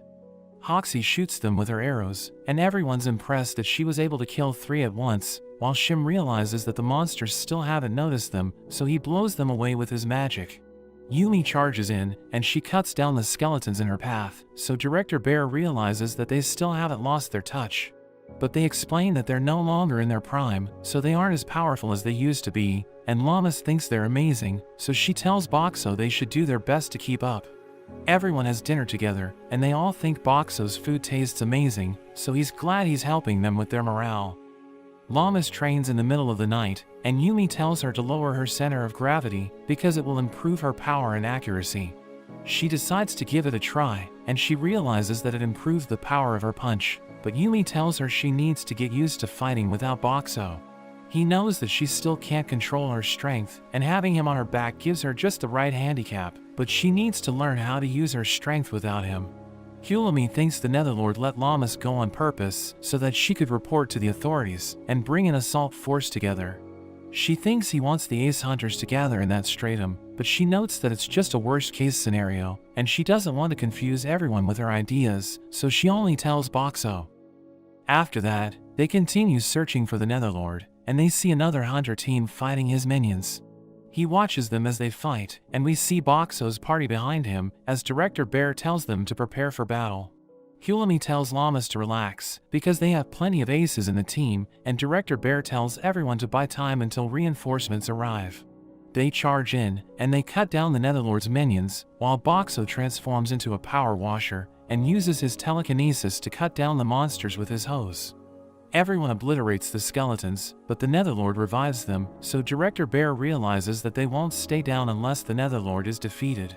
He tells everyone to get away, because the Netherlord is gathering his magic power, so he'll probably use an explosion spell. The hunters run away, and he unleashes a devastating spell, which destroys everything in the area. We see that everyone was able to survive, so the Netherlord is impressed, realizing he shouldn't underestimate them. But he summons his minions, and Boxo realizes that he needs to do something, because they're at a disadvantage. The Netherlord knows that Llamas has the blessing of might, so she'll be able to harm him if she reaches him, and we see the real Boxo above him, because she threw him up there during the explosion spell. We learn that she's carrying a magic item made by Hulami, and he transforms into a massive ice vending machine as the Netherlord sees him approaching. So he uses his magic to stop him, but he struggles to lift him, and Boxo fills the ground with ice. We learn that he prepared the defibrillator before he transformed, and he uses it to electrocute the Netherlord, causing him to pass out. Boxo manages to crush him, and he returns to his original form, as Llamas asks him if he's okay. But they realize that the Netherlord is still alive, and he notes that the staff is precious, so he needs to retrieve it. He's impressed that they were able to defeat his left arm, but he notes that he has accomplished his goal, because the ace hunters have gathered in the area. He explains that if hunters or monsters die in the dungeon, it accumulates energy proportional to the power of the dead, and he plans to use it to create new monsters. So he prepares to kill everyone, and Hulami realizes that the other areas are defenseless, because all the ace hunters are gathered there. They make their way back to the village, because they need to protect everyone from the Netherlord, and they return to the Hunters Association. But we learn that Hoxie and Kelroy return to the Origin Stratum, and Director Bear's assistant tells him that a swarm of monsters invaded the village a few days ago. She notes that most of the inhabitants failed to evacuate, and they tried to activate the transfer circle, but it didn't work. He asks her about everyone's status, so she reveals that the people who can't fight are upstairs, while the hunters on guard duty are on the terrace. He tells her she has done well, but she suddenly collapses, and the guards in the team decide to help the hunters defend the association. Miguel follows them, and Shim notes that he'll use his magic to help them out, while Yumi mentions that her healing spell will come in handy. Llamas considers joining them, but Director Bear tells her to help him distribute meals, because the people haven't been eating well. Boxo thinks she isn't ready for battle yet, because she wants to find Manami, and he gives everyone food and water, so they all enjoy their meals. Llamas takes him to the second floor, where they continue to distribute food and drinks, and a girl named May asks her about Shim and Yumi, so she explains that they're both safe. She tells Hulami that Shim and Yumi's descendants are okay, but Manami rushes to Llamas, who's glad that she was able to escape from the monsters. Hulami tells Boxo that she wants Shim and Yumi to learn about the situation, and he decides to help her by changing his form, but they realize that the monsters are approaching. She sees that the village has been destroyed, but Boxo notes that they still have work to do, and the hunters start fighting the monsters. She tells Shim and Yumi that their descendants are safe, and they use their powers to defeat the monsters, while Miguel uses his sword skill to wipe them out. Boxo notes that he can't let himself fall behind, because everyone's doing their best, and Llamas realizes that the hunters are exhausted, so she carries them inside, and tells them to leave the rest to her. Boxo realizes that her motivation is back since she met Manami, and a girl named Shirley tells her it's time for a quick break. He gives her a drink, so she thanks him for being such an outstanding gentleman, and notes that it's too bad that he isn't a guy. Llamas notes that it's their turn to hold the line, so she tells Shirley to take a nap, and she leaves to fight the monsters. She grabs onto one of them, and uses it to send the other monsters flying, but Boxo realizes that the defensive wall is broken, thinking the monsters used the hole to get in. After she defeats the monsters, he realizes that she's already tired, so he gives her a bottle of water, and the other hunters mention that they've already recovered, so they rush outside. He wants her to take a break, but she wants to continue fighting, because she's determined to protect everyone.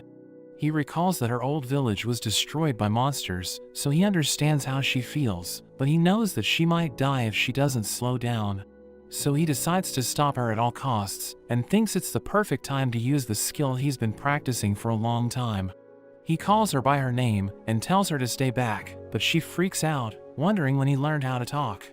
Llamas suddenly passes out, because her body has reached its limit, and Hulami reveals that she heard everything, so Boxo tells her he can talk a bit. She realizes that he can't speak fluently, because there's a limit to the syllables he can use, and we learn that he can only take the sounds from the lines he knows, and pronounce them in a different order. She mentions that she wants to learn more about him, but he thinks it isn't the time to enjoy their conversation, so he tells her to take him to the terrace. We see another wave of monsters approaching, but he creates cola bombs by combining Mentos with them, and uses them to take down the monsters. We learn that the horde retreats in the evening, and attacks late at night, so the hunters defend the association while the others are sleeping. The band of bears suddenly appear, and they tell Boxo to give them something to eat, so he gives them their favorite fried chicken. They gobble it up, and one of them mentions that they ran around the village looking for survivors, but they couldn't find anyone to save. He adds that the monsters are gathered near a huge hole in the wall, and they saw big ones approaching in the distance, but Boxo can't believe they were running around in a danger zone. Hulami thinks King Frog fiends might show up next, and the hunters are worried, but Miguel mentions that they should work together to repel the monsters. Boxo notes that he looks manly, but his fist is trembling, and the hunters discuss their battle plan, as Boxo gives him a drink, telling him he did a great job. Llamas tells Boxo they should protect everyone, and we learn that he has a plan, but he isn't sure if she'll go along with it. He tells her to put him on the front lines, and she's worried that the enemies might show up, so she refuses to do it. He begs Hulami to grant his request, but she tells him to call her by her name, and he notes that he doesn't have the sounds he needs to say it. But he realizes that she's just testing him, so he tells her she's cute, and she becomes flustered. Llamas is upset, and she asks him if he likes Hulami, but she knows that he has a plan, so she tells Llamas to let him try it.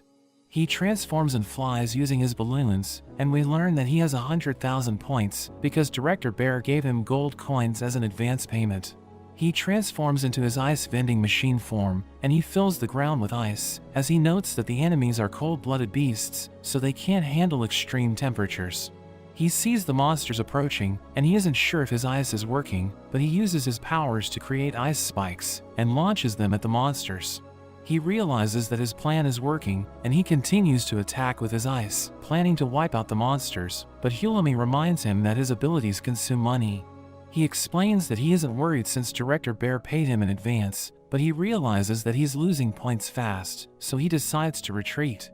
He returns to Llamas, who's angry since he decided to go through with his plan, even though she told him not to do it. He thinks about keeping quiet so that she'll forgive him, but she knows what he's thinking, and she continues to scold him, but he knows that she's just doing it since she's concerned. The next day, Boxo gives everyone ice cream since it's hot outside, and they all think it tastes amazing. Director Bear begins the War Council, and he notes that they need to close the hole in the wall, so Hulami suggests using earth magic to do it. But he explains that they only have 3 people who can manipulate Earth, and they think they can use Boxo to block the hole, but she notes that he needs money to maintain his ice freezer form. The director thinks about using him to buy time while they repair the wall, but his assistant notes that they only have 60 gold, and Boxo notes that it's worth 60,000 points. But he recalls how he burned through his points when he fought the monsters, so he tells the director it's not enough. But Sayori suddenly joins them, and she mentions that she has an idea. They decide to form a party to retrieve the safe from her mansion, so that they'll have enough money to get Boxo to plug the hole in the wall. But when she sees her house, she realizes it was destroyed, so she starts crying, and Boxo notes that it's the first time he has seen her get emotional. She apologizes for losing her composure, and she leads everyone to her underground safe, as they note that the paintings in her mansion have been ruined, but she mentions that they're cheaper than they look. They're glad that she's back to her usual self, and they reach a hidden basement, where she opens a vault, which leads them to her family's treasury.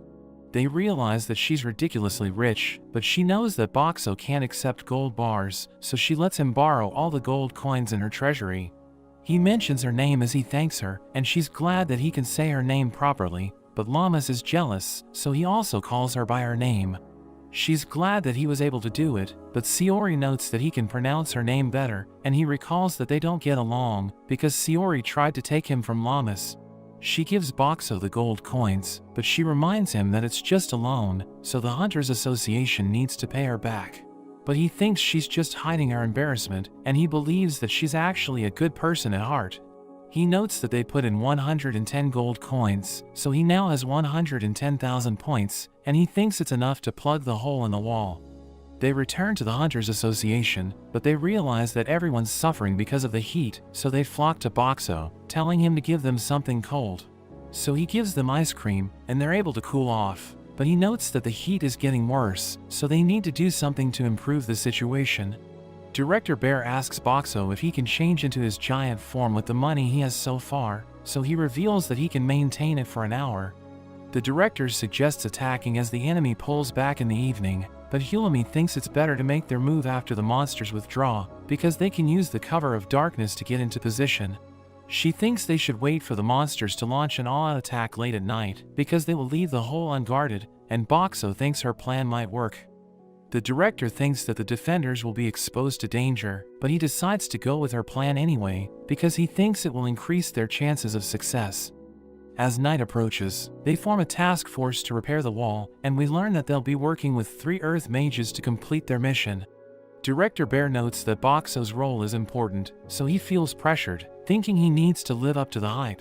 The director tells the guards to stay there in case they don't make it back, and he notes that Boxo left enough food for everyone. The group heads to the wall, but they encounter a group of monsters, and the director thinks they have no choice but to fight them. Shim suggests waiting for an opening, so they wait for the monsters to attack the association, and when they hear the hunters fighting, Llamas prepares to make her move. But Yumi tells her to wait a bit longer, and a monster sees them, so Shirley takes it out. Director Bear calls her the voluptuous figure, but she tells him to stop calling her by that name, and Boxo realizes that she used to be a hunter. Director Bear tells him it's time to fill the hole, so Llamas wishes him luck, telling him to come back alive. He's glad that she believes in him, and as he starts to fly, he gives her a drink and tells her he'll be back. He realizes that countless monsters are outside the wall, and he's surprised by how organized they are, but he knows that he doesn't have time to hesitate, so he immediately makes his move. He transforms into his giant form, and he blocks the hole in the wall, but he's surprised that the beasts are running away, thinking someone must be controlling them. He uses his new function to create a concrete slab, which is meant to fix a vending machine in place, but he spams the skill to stack the slabs, until they completely cover the opening in the wall. He returns to his original form, and Director Bear tells the Earth mages to make their move, but he sees a group of monsters chasing them, so he attacks them with his claws. Boxo realizes that he's a formidable fighter, and the Earth mages start fixing the wall, and the band of bears knock the monsters out with their roaring blessing. Llamas helps the mages repair the wall, while Shim and Yumi work with Miguel to wipe out the monsters, and Boxo realizes that everything's going according to plan. But he sees that the monsters are organized once again, so he looks for the person who's controlling them. He sees a mage wearing a black robe, and thinks he looks suspicious, so Boxo flies towards him, as he considers crushing him to death. But he thinks he shouldn't kill him, because he still needs to interrogate him, and he returns to his usual form. He crashes near the man, who starts to panic, but Boxo wonders why he's working for the Netherlord. The man can't escape because of Boxo's barrier, so he orders his minions to destroy it, but Boxo notes that it can withstand their attacks, because he still has plenty of points. He tells the man to be quiet, and he starts to strangle him, telling him to order the monsters to stop. But he refuses to cooperate, so Boxo combines his cola with Mentos, and forces the man to drink the cola bomb. He knows that he's being cruel, but he notes that people's lives are on the line, so he needs to do whatever it takes to stop the man. He prepares to give him another cola bomb, but he freaks out because he thinks it's poison, and he stops controlling the monsters. They suddenly walk away, and everyone wonders what's happening, so Boxo calls all of them. Llamas rushes to his side, but she sees the man, and she recognizes him as the person who destroyed her old village. Everyone realizes that he's using a ring to control the monsters, but she suddenly starts pounding the barrier, and Boxo panics as he loses points. She tells him to drop the barrier, because she wants to punish the man for attacking her village.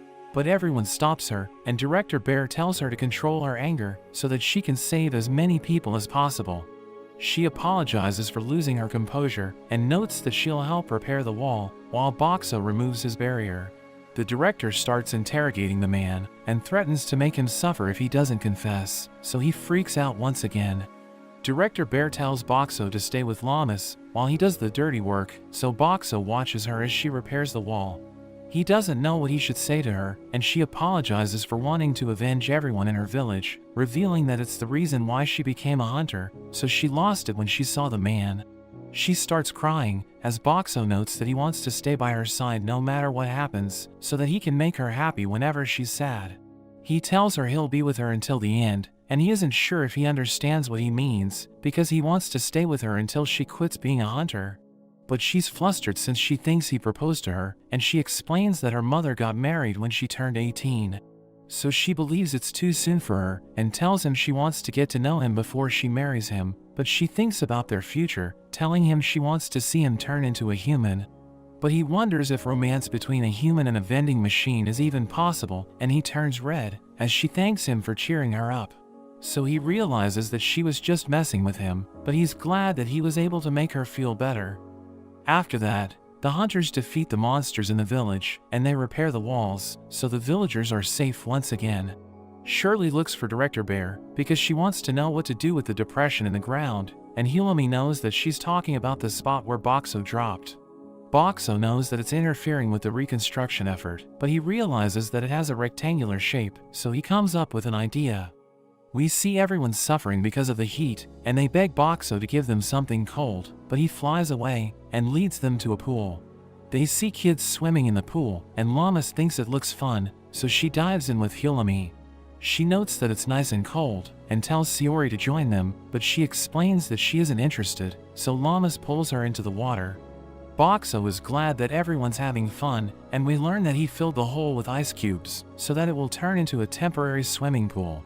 The villagers hold a summer festival, and everyone uses it as a chance to unwind, but Director Bear notes that they can't go crazy because they're still lacking in resources. The four bears ask Boxo to give them ice cream, but he notes that they're in a summer festival, so he transforms into a shaved ice machine. They have no idea what he's serving, but they decide to try it anyway, and they all think it's amazing. But he wishes he had more than 3 kinds of syrup, so he decides to take the fruits he's selling, and he adds them as toppings. Everyone enjoys eating it, and Llamas notes that Boxo is an all-purpose magic item, but he just tells her to call him a vending machine. After that, Boxo spends time with Llamas, who notes that the man who destroyed her village has already been punished, so she thinks she no longer has a purpose as a hunter.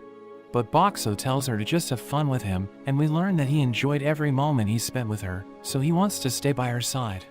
She recalls that he wants to stay with her until the end, and she decides to go with his suggestion, telling him they still have plenty of things to do. They return to the Hunters Association, where Director Bear reveals that Hilami has repaired the transfer circle, but she notes that it isn't fully operational yet, so they can only send 3 people at once. Director Bear notes that they'll send people to the Origin Stratum, and Shim notes that it's the only stratum that leads out of the dungeon, so securing it will make evacuating residents easier. Director Bear notes that Hilami will be one of the 3 people they'll send, and she'll be going with Llamas and Boxo. They accept the mission, but Miguel decides to join them, and Boxo is glad to have him in the team. But he reveals that they're the only ones he talks to, so he doesn't know what he'll do without them. The director tells them to be careful, and they head to the Origin Stratum, where they see a bunch of footprints, so Hilami thinks the people turned back because they couldn't use the transfer circle. We see Kelroy leading the villagers, as they struggle to defend themselves against the monsters, but Miguel suddenly appears, and obliterates the beasts with his sword skill. Kelroy realizes that reinforcements have arrived, and he's glad to see Boxo, because the people haven't eaten for days. They buy the food and drinks he's selling, and he struggles to give them what they want, but he manages to satisfy them, and Kelroy tells him he just saved their lives. He mentions the stairs to the surface, and he's surprised that Boxo can talk to him, but Hilami interrupts them, asking Kelroy why he didn't use the stairs to get the people out of the dungeon.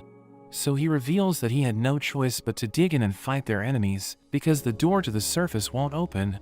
But Sui suddenly joins them, and she begs for food. Everyone starts eating together, and the members of Kelroy's group are glad that Boxo showed up, because they were running out of supplies. Sui gobbles up her food, and the other kids tell her to slow down, but she can't help it. Kelroy notes that they can evacuate everyone after Hulumi fixes the transfer circle, but Director Origin suddenly appears, and she thanks Boxo for saving everyone. She tells the villagers they need to leave the stratum and take refuge in the Clearflow Lake village. But they need to hold out until Hulumi fixes their transfer circle, and they start cheering for Origin, as Boxo realizes that she's popular with the men. The next day, Llamas and Boxo join a search party, and they head to a nearby prison, where they look for people who have taken refuge. Origin tells them that the criminals in the prison are hopeless scum, but she asks her assistant about one of them, so she reveals that he's still in prison, because he won't change his behavior. Llamas wonders what kind of person he is, so Origin mentions that he's a pervert, and they had to throw him into prison, because the people complained about him. Everyone realizes that the cells are empty, but they see a strange man named Heavy, and Origin recognizes him as the pervert they were talking about. But he explains that he simply lives true to his instincts, and he tells them not to worry, because he just likes well-worn footwear, and he has no interest in the person who wore them. Origin wonders how he got his collection while he's in prison, so he reveals that he released the other prisoners, because the monsters were causing trouble. She reminds him that they're dangerous people, but he reveals that he used his magic to attract the monsters to them after he released them, because he thinks the world is a better place without them. Origin thinks he's lying, but Sui knows that he's telling the truth, and he calls her his friend, but she notes that it isn't the case. She mentions that he's also a member of Kelroy's group, revealing that he uses healing and mind-altering magic, and he tells everyone why he loves used footwear, but they all think he really is a pervert. He reveals that he doesn't like brand new shoes, because they don't tell a story with their smell and appearance, but ones that are worn by hunters are ripe for the harvest. Llamas tells him he shouldn't steal other people's shoes, but he notes that theft is one of the worst acts a person can commit, and he can't bring himself to do it. So he pesters the owners into selling the footwear he likes, and he buys it for a fair price. Sui notes that he gives their group a bad reputation, and Origin wonders why he didn't fight the monsters, so he reveals that he didn't want to get involved. But he mentions that he didn't just let everyone die, and he deactivates his spell, revealing that he used his magic to save the innocent people.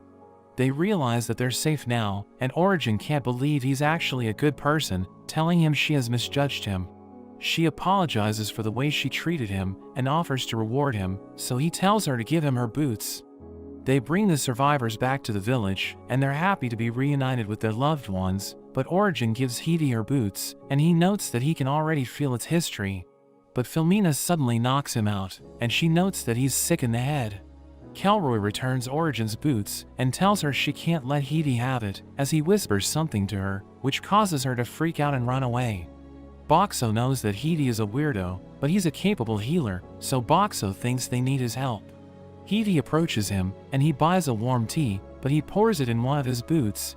He reveals that the boot was worn by a lady hunter for 12 years, so he enjoys the sweat and experience in it. He notes that he can only enjoy its scent for a week, and he starts drinking his tea, as he tells Boxo to take it easy, because he appears to be tense. Heidi mentions that they only live once, so they should do whatever they want with their lives, telling Boxo they have the same spirit as enthusiasts, but he notes that it's not true.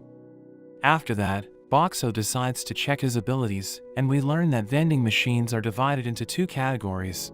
The first are the machines that sell items, while the machines in the second category offer automated services, like changing money and dispensing pachinko balls. Boxo realizes that he has reached rank 3, and he knows that he still has room to improve, but he needs 3 million points to rank up.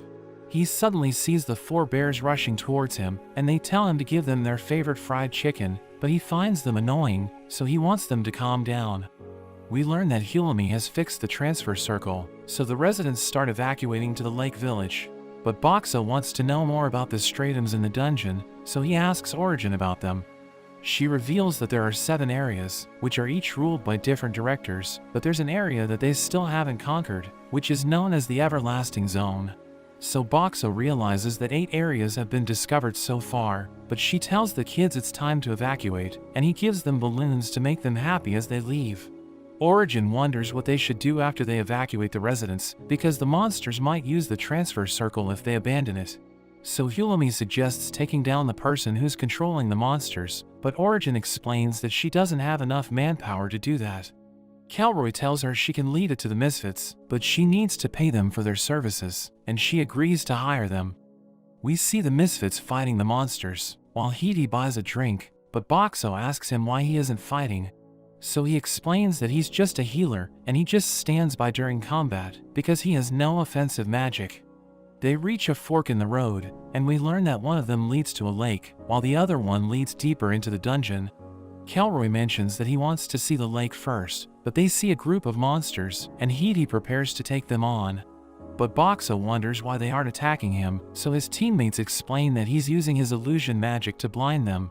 He mentions that he isn't interested in them, since they don't have any shoes, and we learn that he also has the blessing of might, but he isn't as strong as Lammas.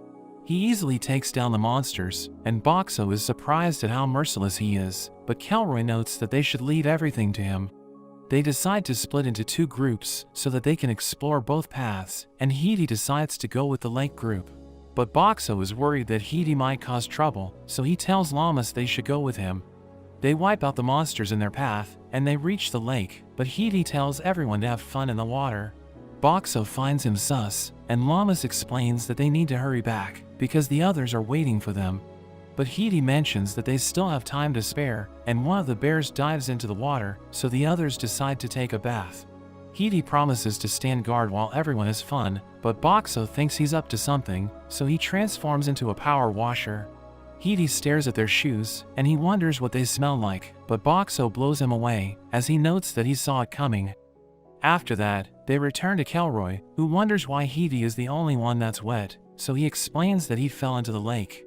Filomena tells Boxo it's time to have lunch, so he transforms into a family market, which sells convenience store items, thinking it's the ideal lineup to satisfy everyone's cravings. Everyone's excited as they browse his selection, because there are plenty of foods they haven't seen before, so they want to give everything a try. He shows them how to open a rice ball, and they're amazed because they haven't seen anything like it, but we see Miguel fighting the monsters, and he tells them he needs to take a break. They reach the deepest part of the origin stratum, and Miguel mentions that he can sense over 100 creatures ahead of them. But Calroy thinks it won't be a problem, and he notes that he and Miguel will take the lead. Boxo wants to help them, so he transforms into a pachinko ball dispenser and fills the road with his balls. Miguel asks him about the balls, so he explains that they will cause the monsters to trip and fall, and the bears mention that they can hear monsters ahead. Miguel uses his sword skill to obliterate them, and Lammas punches them away, while Boxo covers her back by launching cola bombs. But the monsters keep coming, and he thinks the only way to defeat them is to take out their commander, so he tells Lammas to throw him towards their enemies. But she refuses to do it because she doesn't want him to get hurt. She mentions that they should work together since they're partners, and he looks forward to hearing her plan, but she tells him they'll launch a suicide attack. She rushes forward, and Miguel clears a path for them, so she thanks him for his help, calling him Boxo's #1 apprentice. She takes out the enemies in her path, while Boxo combines his pachinko balls with a special fluid and launches them towards the monsters. They explode in midair, and the enemies trip and fall, so they're knocked out, but he wonders why he still can't find their commander. One of the bears mentions that he heard a human scream, and he points to a pile of monsters, so Boxo transforms into a power washer and clears a path for Lammas. She punches the monsters away, and they see the girl who's controlling them, so Lammas takes her ring and crushes it with her fist. Calroy mentions that it's time to go back, because they have completed their mission, and he notes that they should interrogate the girl when they get back. But Filomena tells him to stop touching the girl, and Boxo wonders what kind of relationship they have. Shiro and Aka mention that they're at it again, but they think it's embarrassing, because they should be old enough to know better. Lammas thinks Filomena is young, but Sui reveals that she's older than Calroy, and she just looks younger because she's part vampire. Hidi explains that vampires feed on humans' blood, but they can also use other bodily fluids for nourishment, and it's possible for them to have children with humans. Lammas thinks it sounds lovely, so Shiro and Aka tell her that humans shouldn't have children with monsters. But she explains that she doesn't mind, and thinks Filomena is just like everyone else, because the misfits have already accepted her. As they make their way back, Lammas asks everyone about the wishes they want granted, and Sui mentions that she wants money, so that the children in the orphanage can eat every day. Llamas mentions that she wants to turn Boxo into a human, and Hidi notes that his wish is to collect enough used shoes from all over the world so that he can use them to build a castle. Shiro and Aka reveal that they want to be popular with the ladies, but Sui notes that they're both losers, and everyone wonders what kind of wish Kelroy and Filmina have. They return to the village, where Boxo gives everyone food, but he suddenly transforms into a rice dispenser and plans to use his telekinesis to cook. But he realizes that he can't do it alone, so he tells Llamas and Hilami to help him out, and he transforms into a gas range. They cook the rice he gave them, and everyone eats it, realizing it tastes delicious.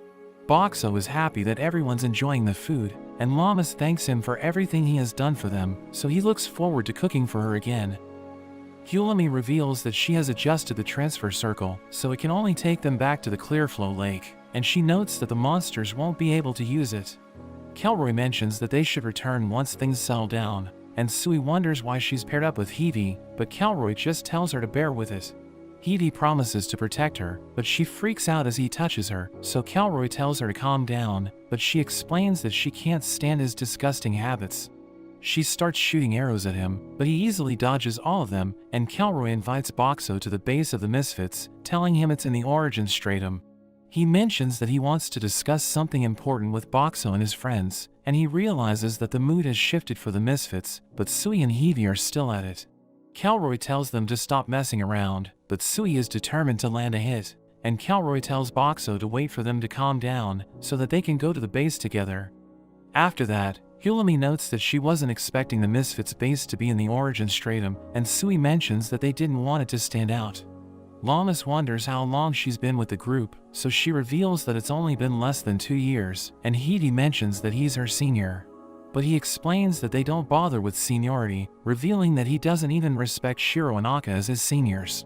He notes that they're the first members of the Misfits, along with Kelroy and Filmina, and Sui reveals that she didn't know that, wondering why the 4 of them often disappear all at once. Miguel mentions that he noticed something about Shiro and Aka, but he decides not to tell Boxo about it because he thinks he might just be imagining things. They see a strange building and think it must be the Misfits base, but Sui shows them a secret passage, revealing that it's the entrance to their hideout. They meet Kelroy and the others, and he reveals that he gathered everyone there to tell them about his goal, asking them if they know they can have their wish granted by clearing the dungeon. Hidi thinks it's just a legend, but Kelroy reveals that a team was able to clear another dungeon, and their wishes were actually granted. But the dungeon disappeared after it was cleared, and Llamas wonders what happened to the people inside it, so he reveals that they were ejected, saying nobody died when the dungeon was destroyed. He decides to tell everyone about his secret, and he leads them to a strange room, where they see a boy sleeping in a crystal. Miguel realizes that he's still alive, and Kelroy notes that the boy is his son, revealing that he's been married to Filmina for almost 20 years. He adds that Shiro and Aka are also their children, and everyone's surprised hearing this, but Miguel notes that he already suspected it, because Shiro and Aka had the same presence as their parents. Kelroy wonders why Hidi didn't lose his composure, so he reveals that he already sensed it, and Llamas asks Shiro and Aka if the boy is their younger brother, so Shiro reveals that they're triplets. Hilami knows that the boy is in a crystal coffin, which is a magic item that stops time for the person inside, which is why he isn't aging. Kelroy reveals that he has a negative blessing, which was given to him by an evil god, and Kelroy explains that they didn't want to watch him suffer. So they decided to let him rest in the coffin until they find a way to help him, and Filmina reveals that he received the blessing of decay. It's a useless blessing that causes his body to rot, and it even destroys anything he touches, so he can't live a normal life. She adds that he was also born with the blessing of hyper-recovery, which heals him as his body decays, but she knows that he feels pain while his body is rotting, so he suffers every day. Llamas wonders why he received a negative blessing, so Kelroy reveals that they once wiped out a group of hunters, but they used a cursed item to get revenge, and it gave his son the blessing of decay. He reveals that his wish is to get rid of it, and notes that his family will do anything to achieve their goal. But he explains that they're running out of time, because the crystal coffin will stop working after a year or 2, and he asks everyone to follow them as they join the Netherlord's side.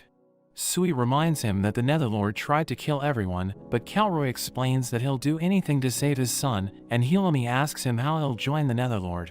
So he reveals that a commander in that stratum is willing to arrange it, and he explains that the Netherlord wants them to defeat the final boss so that he can rule the dungeon. Hulami notes that he'll betray Kelroy in the end, and he knows that it might happen, but he thinks they can't clear the dungeon on time unless they work with the Netherlord. Boxo and his friends don't agree, so they prepare to fight, as Hidi notes that he'll bring Kelroy back to his senses. Boxo is worried about Lammas because she doesn't have full control of her blessing, so he tells the girls to gather around him and he protects them with his barrier. Kelroy starts fighting Hivi as he praises his combat skills, and he manages to scratch his face. Shiro and Akka surround Miguel, who attacks with his sword, and Akka dodges it, but he notes that he would have died if it hit him. Sui fires her arrow at Filmina, who stops it with her water wall, and Boxo thinks about joining the fight, but he's worried that he might hit his allies. Kelroy reveals that his blade is poisoned, and he assures Hidi that it won't kill him, but he wonders why Hidi is completely fine, because he was able to scratch his face. So he reveals that he used his blessing to relieve the pain, explaining that his illusions aren't magic, because he's just using his sensory manipulation to change everyone's perception. Hulami knows that it's a rare blessing that allows the user to control everyone's senses, and he can use it to block pain. So Kelroy wonders if it can help his son, but Hidi explains that he can't use it to block other people's pain. Shiro and Akka struggle against Miguel, and they can't believe how powerful he is, but Kelroy tells them it's time to make their move. He uses his secret blessing, which causes Hidi to scream in pain, and Boxo wonders what just happened, but he thinks Kelroy can't escape because of his barrier. He uses his blessing again, and Boxo's barrier suddenly disappears, so he becomes confused, and Filmina blinds everyone with her mist as her family runs away. Miguel thinks about chasing after them, but Hulami tells him it's too dangerous because they know nothing about Kelroy's blessing. Hidi immediately recovers, so Sui wonders if he was just putting on an act, but he reveals that Kelroy blocked his blessing and he couldn't move because of the poison. So Hulami thinks that Kelroy's power allows him to negate other blessings, and they decide to return to the village to report the incident. Director Bear learns about what happened, so he puts Kelroy and the others on the wanted list, and Hidi thinks they left their son behind to leave a message. Boxo can't bring himself to be angry at them, because he knows that they're desperate to save their son, and Miguel wonders how they plan to reach the final stratum.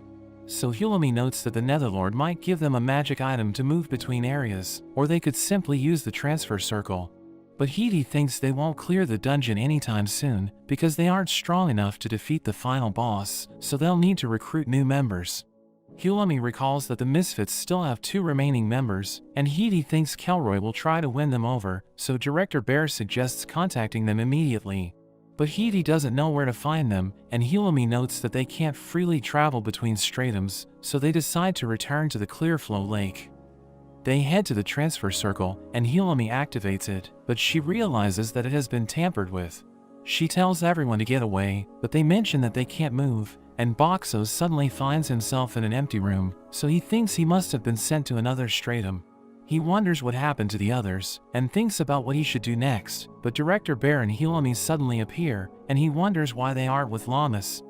They realize that they're in the labyrinth stratum, and Hulami thinks it's because Kelroy messed with their transfer circle. She reveals that it doesn't have enough power to take them to the Clearflow Lake, explaining that they need a magic stone to fix it, and they decide to go to the Hunters Association. Director Bear carries Boxo to the association, where they realize that everyone's struggling because of the monster attacks, so Boxo gives them food for free. They talk to the director of the labyrinth, and tell her that the monsters were being controlled by the Netherlord. But she can't believe the info didn't reach her, thinking it must be because she's the worst director in the dungeon. After that, Director Bear reveals that he checked the item shops, and they're already out of magic stones, but he notes that they might find one in the labyrinth. He decides to go there with Boxo, but they hear a commotion, so Boxo transforms into his smaller form, while Director Bear runs to see what's happening. They see a girl named Kikoyu, who is surrounded by monsters, so Director Bear saves her, and Boxo returns to his original form. She's surprised that he can transform, but her companions suddenly get into position, so she tells everyone to cover their ears. The bird stuns the monsters with its sonic attack, while the rhino finishes them off, and Director Bear is amazed by how capable they are. So Kikoyu reveals that they're unique, because someone's power made them stronger, and Boxo wonders who she's talking about. She uses a ball of dirt to absorb the monster's remains, and Director Bear asks her about it, but she notes that she wants to get to know them before she answers his question. So he formally introduces himself, and notes that Boxo is a magic item with a person's soul inside, so he can carry on a conversation. She introduces them to her companions, and notes that the rhino's name is Botan, while the bird is called Kuroyata. Boxo wonders if she also has powers, so she reveals that she has the ability to control cold air, and she can even move while hiding her presence. But she knows that she isn't strong enough to defeat the monsters, so she's been relying on her companions to take them down. Boxo thinks she must be an animal handler, and she reveals that she isn't, saying her companions are smart enough to think on their own, but Director Bear asks her who she's talking to. So she explains that she was answering Boxo's questions, revealing that she can hear the inner voice of whoever she touches. She mentions that she wants to eat while they talk to each other, and Boxo prepares to show her his items, but she notes that she'll provide the food. She places a plant on the ball of dirt, and it suddenly starts growing, as she reveals that the piece of field absorbs monsters as nutrients, and makes seedlings grow rapidly. She takes the sweet potatoes and starts cooking them, but she notes that it will take a while, so she decides to tell them about the true story of a kind field. She mentions that an old woman once lived in a remote village, but a soul suddenly possessed her field, and we learn that it's a person from another world, but he couldn't talk to the woman. She cultivated him every day, until she finally passed away, and he was left all alone, but he was able to make animal friends. He saw a girl being chased by monsters, so he decided to save her, and he went on a journey to save even more people. He arrived at a fortified city, where he saw a fierce battle with the Demon Lord's forces, so he threw himself into battle and saved the city. He marched to the Demon Lord's stronghold, where he fought another battle, but he lost consciousness after he helped his friends retreat. Boxo thinks Kikoyu and her companions are the friends in the story, and she notes that they want to meet the field again, but they can't reach the Demon Lord's domain because a huge wall is blocking the path. She reveals that they went to the labyrinth because they heard a rumor that the Netherlord is in the dungeon, but Director Bear tells her about the situation. So she realizes that the Netherlord won't help her reach the Demon Lord's domain, and she gives Director Bear the food she cooked. So he eats it, and he tells her it's delicious, but she notes that Field's vegetables taste 10 times better. Boxo gives them drinks, and as she tastes it, she's amazed by how cold and delicious it is, but Director Bear tells her he can also provide food and other items. She realizes that he's just like Field, and he notes that he's also from another world, so she wants them to meet each other, thinking he must be from the same place as Field. Boxo starts traveling with her, and later that day, they realize it's getting dark, so they decide to set up camp. Boxo transforms into a family mart, and she's amazed by the sweets he's selling, so she decides to try all of them, and she notes that they're delicious, but she thinks Field's fruit would make them taste even better. Kikoyu falls asleep, and Director Bear asks Boxo what he thinks about her, so he mentions that she's a nice kid. But Director Bear notes that her mind and appearance don't match, and she even has abilities that humans don't possess. He thinks she must be a snow child, and Boxo doesn't know what that is, so Director Bear explains that they look like 6-year-olds until they reach adulthood, and they also have special powers. But there are people who hunt them down, and they're in danger of extinction, because they're rumored to turn into ice statues that never melt after their heads are cut off. The severed head will curse everyone in the region, and it's said to have destroyed entire nations, but Boxo thinks beheading someone just to cast a curse is a terrible thing to do. Director Bear notes that the headless ice statue has the power to remove curses, so he thinks it could save Kelroy's son. But Boxo knows that Kelroy might kill Kikoyu if he finds out, and Director Bear tells him to keep it a secret. The next day, Director Bear defeats a monster, and it drops a magic stone, but he isn't sure if it has enough power to fix the transfer circle. They decide to head back, but Kikoyu can't pass through a wall because she's holding onto the piece of field. She mentions that she doesn't want to leave it behind, so Hulumi comes up with an idea, and Boxo makes a barrier around her, allowing her to get through the wall. Everyone's glad that the plan worked, and Hulumi reveals that she has finished adjusting the transfer circle, so she can join them when they return to the labyrinth. The next day, they enter the labyrinth again, and they decide to defeat the lava fiend to get its magic stone. We learn that it's more dangerous than a Stratum Lord, but they think they can defeat it if they work together, and Kikoyu orders Kuroyata to look for it.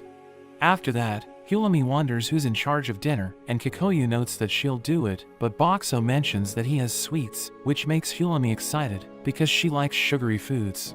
He transforms into a family mart, and everyone decides to go with his food, but Kikoyu thinks it's unfair. The next day, we see that Boxo was able to sleep, because Kikoyu volunteered to keep watch. But as he wakes up, he sees that she has already prepared breakfast for everyone, so he realizes that it was all a part of her plan. Everyone eats it, and they all think it's delicious, but Kuroyata suddenly returns, and she notes that it has found the lava fiend. Hulami mentions that she knows how to defeat it, and Boxo flies with Kuroyata as he observes the lava fiend. We see that he has surrounded it with his walls, and he attacks it with ice water, thinking it should get weaker because of the temperature. Botan suddenly charges in, and it uses its horn to attack the lava fiend's weak point, causing it to collapse. But it suddenly regenerates, so Boxo realizes they're in trouble, but the sky suddenly shatters, and a massive block of ice crushes the lava fiend. He realizes that it's a stratum split, and everyone sees Llamas approaching, as she notes that she's glad to see Boxo again. But he mentions that he's angry, because her actions were reckless, and Director Bear asks her what happened. So she reveals that she was transferred to the Clearflow Lake with Director Origin, and she knows that causing an impact on a stratum split might cause it to split again. So she decided to give it a try, and punched the frozen pond with all her power, before using Hulami's magic item to safely fall from the sky. Director Bear is just glad she's safe, and explains they were just concerned, so she apologizes for being reckless, but Hulami is happy that they're finally back together. After that, Hulami notes that she has fixed the transfer circle, and Director Bear uses it to return to the Clearflow Lake. She tells Kikoyu to go next, so she leaves with her companions, and Boxo prepares to transfer with Hulami and Llamas. But a red light suddenly appears, and Hulami wonders what's wrong, because the transfer circle is in perfect condition. Boxo realizes they're about to get separated again, so he uses his barrier to keep them together, and they're transferred to the Dark Forest Stratum. Boxo is glad his idea worked, but Hulami wonders why the transfer circle malfunctioned, because their friends were able to use it without any issues. Llamas notes that the red light came from Boxo, so Hulami checks him out, and she sees that there's a malfunction spell on him. He realizes that Kelroy placed it there before he escaped, and Hulami removes it, but we learn that it will take days for the transfer circle to recharge. Hulami reveals that they're on the 7th stratum, which is a dangerous place filled with plant monsters, and they see a strange tree, as Llamas mentions that it looks like a person. Hulami notes that there are monsters in that stratum that turn people into trees, and they suddenly hear a commotion, so they run to the gate, where they see Sui and Hidi fighting against carrot monsters. Llamas joins the fight, destroying the monsters with her fists, and Hidi is glad that she's there to help them. But Sui tells Boxo she's been waiting for him, because she's extremely hungry, so he transforms into a snack vending machine. She eats the food with her companions, who are all happy to have meat again, and Hidi explains that the people in that stratum eat mostly vegetables, because there are no animals to hunt for meat. Llamas wonders why the houses weren't destroyed by the monsters, so Hidi explains that they don't harm vegetation, and since the trees were used to build houses, the monsters will never touch them. Hulami wonders if the trees they saw were people, so he reveals that they were villagers who inhaled the Stratum Lord's pollen during a monster attack. But she's surprised that there are still survivors, because the Stratum Lord attacked them, so she wonders if they were able to defeat it. He reveals that they just used fire to drive it away, but explains that they would never use it against the monsters, because it could burn the entire village. He mentions that the trees on that stratum are highly flammable, which is why everyone's banned from using fire, and he notes that the villagers will return to normal if they defeat the Stratum Lord. Llamas wonders where they can find it, so he points her to a giant tree. He reveals that the trees get out of the way when it moves, so Boxo realizes that it can control them, but Hidi mentions that they need to rest for now, because Sui is so stuffed that she can't move. After that, we see Llamas on a tower with Boxo, and she tells him she can do anything when he's with her, but he just thanks her, and she notes that it's a weird thing to say. She suddenly gets closer, so he thinks she's about to kiss him, but she just smashes the monster behind him, and reminds him that they're on watch. The next day, Sui reveals that they've been eating the vegetable monsters attacking the village, and she notes that they're tasty. But watermelon monsters suddenly appear, so she shoots them down, explaining that she doesn't have to worry about running out of arrows, because there's plenty of wood around them.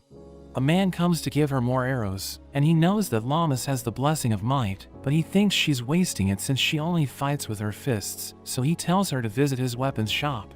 She decides to go there with Boxo and Hilami, and they start looking around, realizing there are high-quality weapons in the shop. Lammas sees a cloth, and the merchant tells her it's water-repellent and flashy, but it isn't for sale. She decides to wear it anyway, and Boxo realizes that it looks good on her, so he wants to convince the merchant to sell it to them. He shows them magic items, which get heavier when they're picked up, and Hilami recognizes them as measuring stones. Lammas takes one of them, and she mentions that it's light, but when she gives it to Hilami, she struggles to lift it. The merchant tells Lammas to try lifting the heaviest one, and she notes that it's just as heavy as Boxo, so the merchant realizes that her strength is insane, and promises to make the ultimate weapon for her. After that, Boxo asks his friends about the director of the stratum, so Hidi and Sui mention that he isn't so bad, but Boxo wonders why they're acting strange. He decides to visit the director with Lammas and Hilami, and he introduces himself as Director Dark, revealing that he's a darkness fiend. But he doesn't stop talking, and he keeps cracking dad jokes, so they realize that he's a weirdo. He wants to try Boxo's drinks, so he gives him sweet tea, and Dark starts talking about how delicious it is, but Boxo wonders what he can do to stop him. He transforms into a TV vending machine, and he plays a video of two comedians performing on stage, which gets Dark to be quiet. After that, Boxo's group heads to the forest with Dark, and they encounter a group of monsters, but they easily take them out. Dark tells Lammas to remove the trees, so she lifts them and throws them into the village, and she continues to do it for days, so that she can make a path through the forest.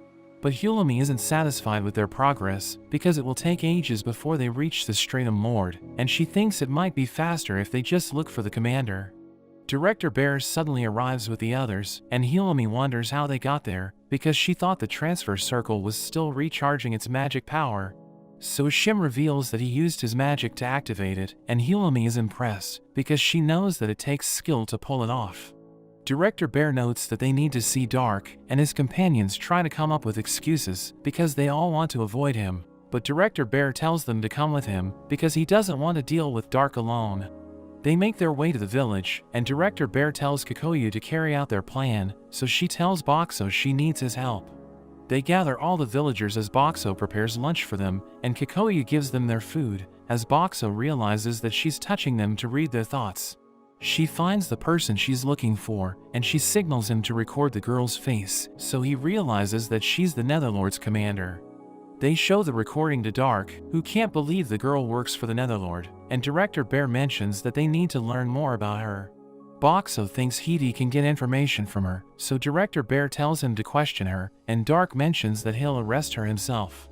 After that, Dark releases the girl in the dungeon, and Hidi uses his sensory manipulation to make her believe he's the Netherlord. She wakes up and sees the Netherlord standing before her, and Hidi asks her about the moment they started working together. So she reveals that the Netherlord appeared before her 2 months ago, and he promised to give her enough money to pay off her gambling debt if she followed him. She reveals that he ordered her to defend the village as a hunter, while using his ring to control the monsters, but Hidi asks her if that's all she can remember. So she mentions that she met the Misfits 2 weeks ago, and they seemed to be looking for someone, but they left when they couldn't find him. Boxo thinks they were looking for their other members, but Hidi suddenly thinks about removing her boots so that he can smell them. Dark kicks him away, and the girl realizes that she was just hallucinating, and Dark mentions that he trusted her, revealing that he gave her money because he thought she would stop gambling. The group continues to make their way to the Stratum Lord, clearing the trees and taking out the monsters, while Kikoyu absorbs their remains with her piece of field. Dark notes that the Elder Tree was originally peaceful, but that changed after the Netherlord appeared. Director Bear notes that they need to defeat it to save the people who were turned into trees, and we learn that their plan is to pour anti-plant poison into it while it's being distracted. It starts to get cold at night, but Lammas is fine thanks to the cloak that Boxo got for her. Sui begs him for food, so he thinks about giving them cup ramen to warm them up, but he decides to show them something new. Sui is impressed by his udon noodles, so everyone also wants to try it, but he transforms once again into a burger machine, and they all find it delicious. Boxo thinks about how he used to be a vending machine enthusiast, traveling around just to try different machines, while his friends would tell him he's wasting his money, but he's happy that it turned out to be useful. They continue to clear the trees during the day, and Kikoyu takes turns cooking with Boxo at night, but she only has fruits and vegetables, since they can't use fire. Dark remembers how an elder tree was defeated decades ago using fire, but it ended up spreading and destroying everything in the stratum, which is why it was banned. Boxo wonders if there's anything he can do to help everyone with the cold, and he remembers that he has a hot spring function, so everyone works together gathering wood, and they're able to make an open bath. Boxo fills it with hot water, and everyone looks forward to taking a bath. Hivi offers to keep watch for monsters, but they know that he's just after their shoes, so Kikoyu tells him her companions will stand guard. Hulumi is excited, but she wonders what Boxo is doing there. Llamas mentions that they need his soap and towels, but Hulumi reminds her that he has the soul of a man. Llamas doesn't seem to mind, but Boxo gets her to take him outside. Everyone relaxes in the bath, but Kuroyata suddenly warns them about something, and they see that the sky is turning red. They realize that the elder tree is on fire, so they think it was defeated, and the director orders the bears to go back to the village and evacuate all the people who should have recovered from being turned into trees. Llamas wonders what they should do next, so the director notes that they need to confirm if the elder tree was really defeated. He also orders them to remove all the trees around the area to stop the fire from spreading, but Boxo wonders if it will be enough. Shim creates a huge whirlwind, and Yumi quickly cuts through the trees, while Kikoyu absorbs the wood. Hulumi suddenly asks Boxo if he can dispense oil, but he thinks it's a terrible idea in their situation, so she tells him she has a plan. He decides to trust her, turning into a fuel pump, and he starts spraying the fire. Director Bear wonders what he's doing, so Hulumi explains that the forest trees burn up quickly, and they can get rid of them to stop the fire from getting any closer, but she notes that it's a gamble. The fire suddenly becomes more intense, but Boxo protects everyone with his barrier, and his points rapidly decrease, but he manages to hold out until all the trees are burned up. Everyone thanks him for saving them, and they promise to pay him back to replenish his points. They make it to the elder tree, and Kikoyu hears no voice from it, so she thinks it must be dead. Hulumi tells Llamas to punch it with her full power just in case, so she smashes it and causes it to split. They all prepare to head back, but a girl suddenly appears, and Director Bear wonders who she is. She can't believe they don't know her, so she introduces herself as the songstress Kao, revealing that she works for the Netherlord. Director Bear thinks she's some kind of undead, and she thinks they won't be able to hit her, but Sui's arrow lands on her, since it's imbued with magic. Shim zaps her with a blast of lightning, so she gets pissed off and tries to counterattack, but Yumi cuts through her chain, and she gets taken away by Kuroyata. Dark is depressed seeing that the forest was destroyed, but Director Bear assures him that the Clearflow Lake will take in all his residents. Yumi is glad that they all made it, and Sui thinks everything will work out, so they can't give up.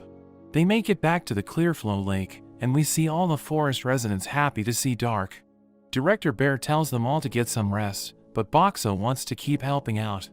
We see him in his usual spot, but he sees everyone crowding around Kikoyu selling her vegetables. He realizes that she's stealing his customers, so he transforms into a new sweets machine to get them back, but she fights back the next day selling baked potatoes, and he recognizes her as his rival.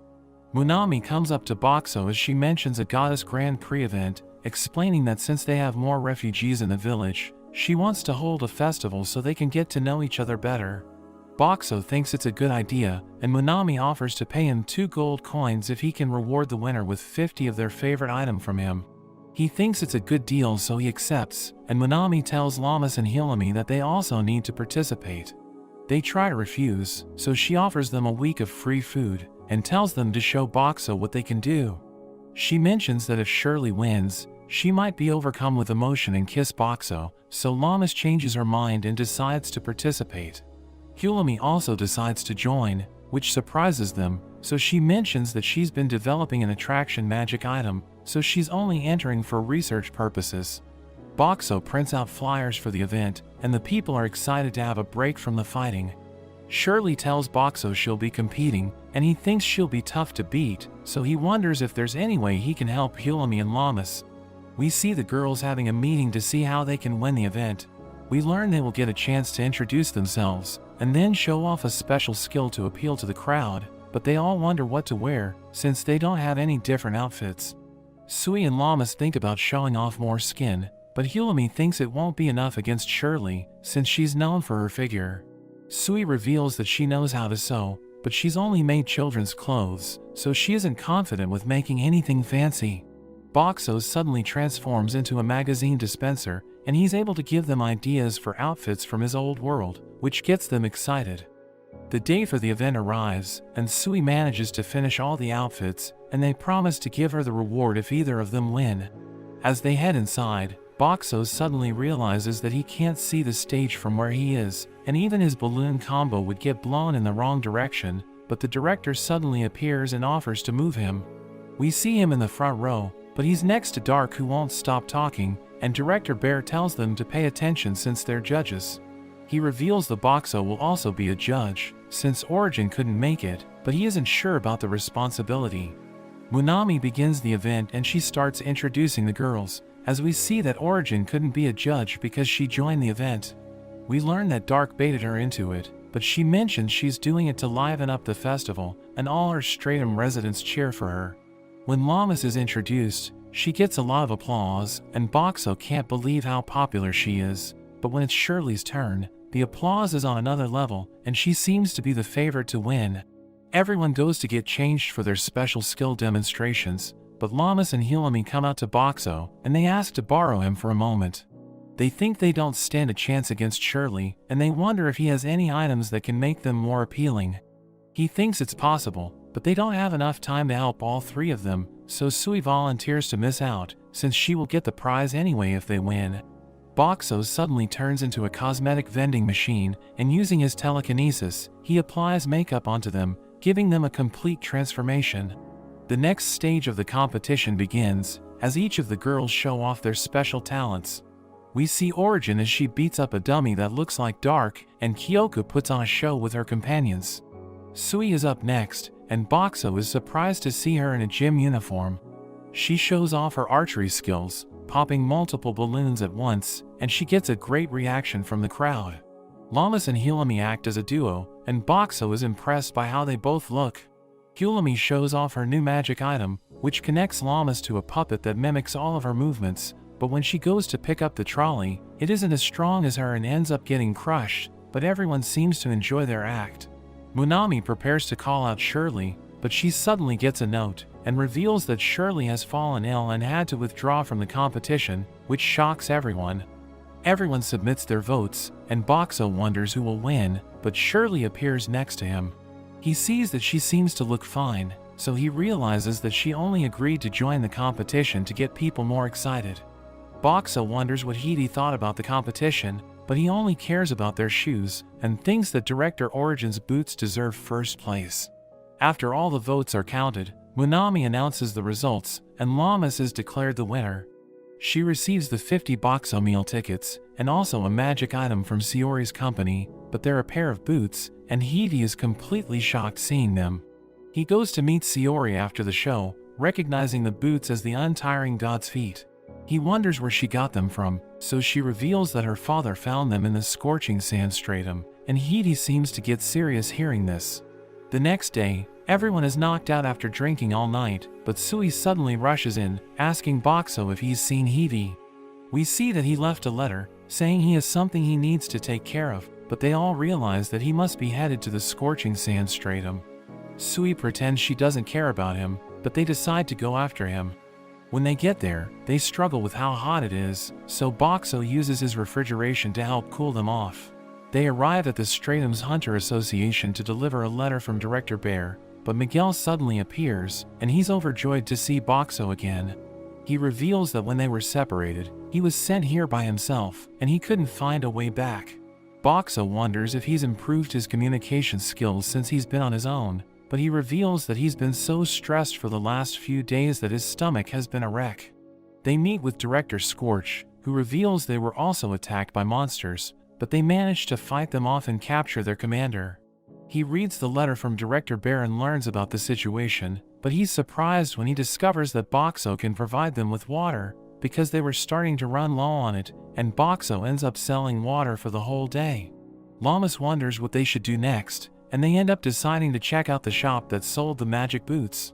Llamas decides to buy one of the items, and the shopkeeper thinks it's her lucky day, since she's her third new customer, and Llamas wonders if the other two were Sui and Heavy. She also asks about the magic boots, but the shopkeeper notes that she can't reveal any confidential information.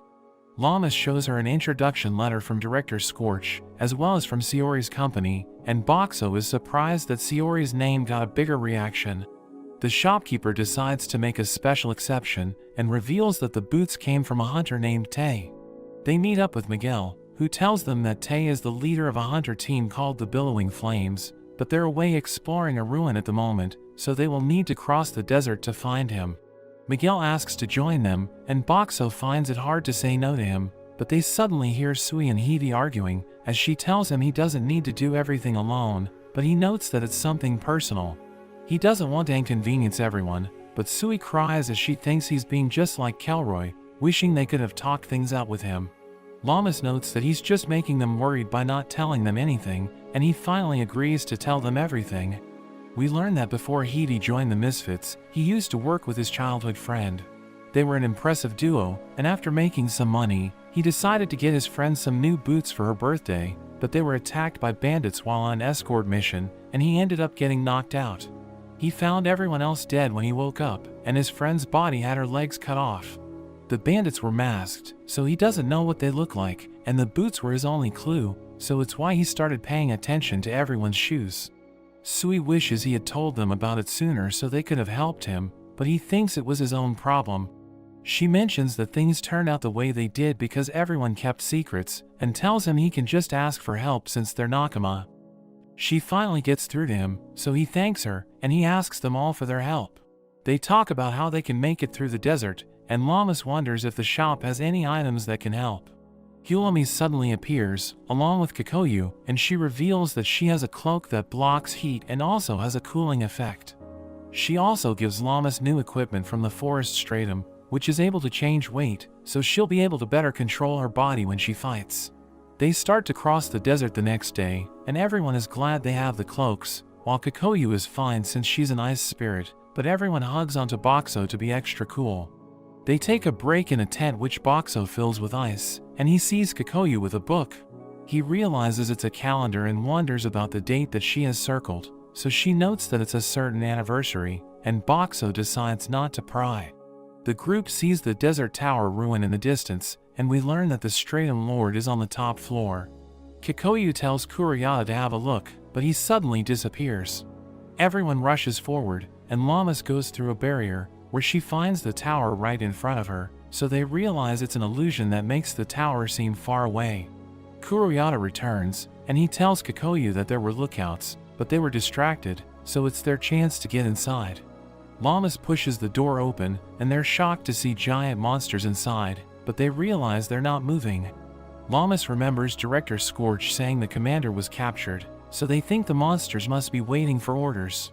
Hulami thinks they can't let their guard down, and she suddenly gets an idea. We see Miguel as he unleashes an attack, triggering all the monsters to become active, but they suddenly attack each other, and we learn that Heidi used his illusions to make them see each other as enemies. Llamas takes the chance to try out her new gloves, and they end up defeating all the monsters. Kikoyu uses field to absorb them all, and they take a quick break for some food. Hulami thinks they need to watch out for any traps as they move forward, so she asks Boxo to take the lead. Llamas heads up the stairs as Boxo protects her, and she triggers all of the traps. As the others catch up to her, they see footprints leading to a door, and they think the enemies must be inside, so Llamas smashes her way through. They find the Billowing Flame Party, and they meet Tay, who wonders what they want.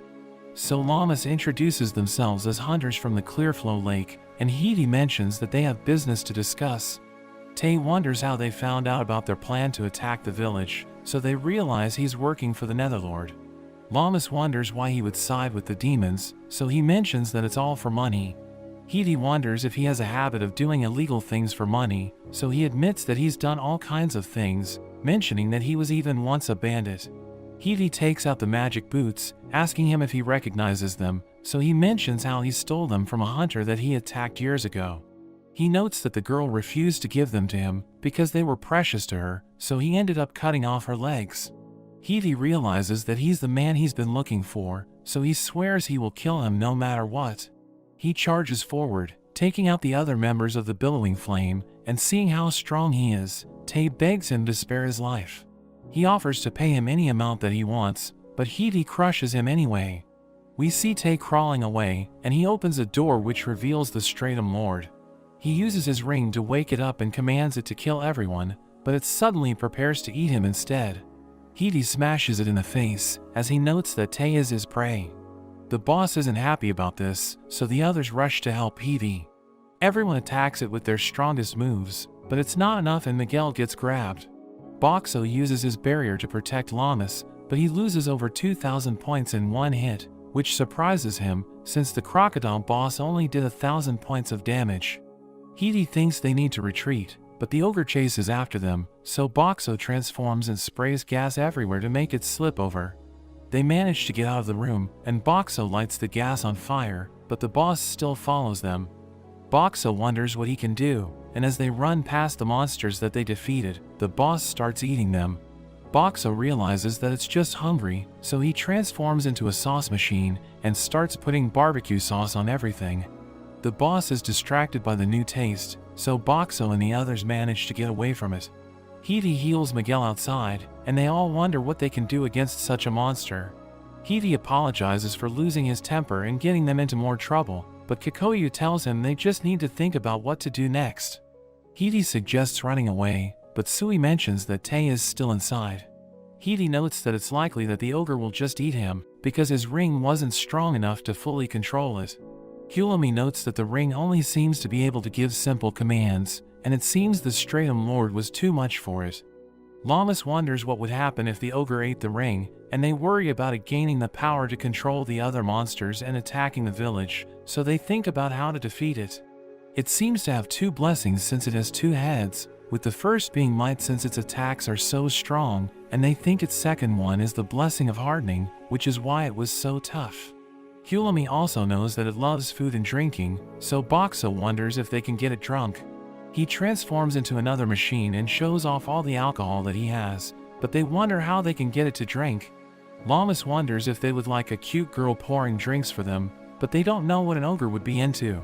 Sui suggests using an illusion, and Hiti thinks it's possible, but he notes that he doesn't know their language, so Kulomi mentions she can teach him the basics. We see Hiti disguised as a rock ogre with Boxo on his back, and they head back into the tower.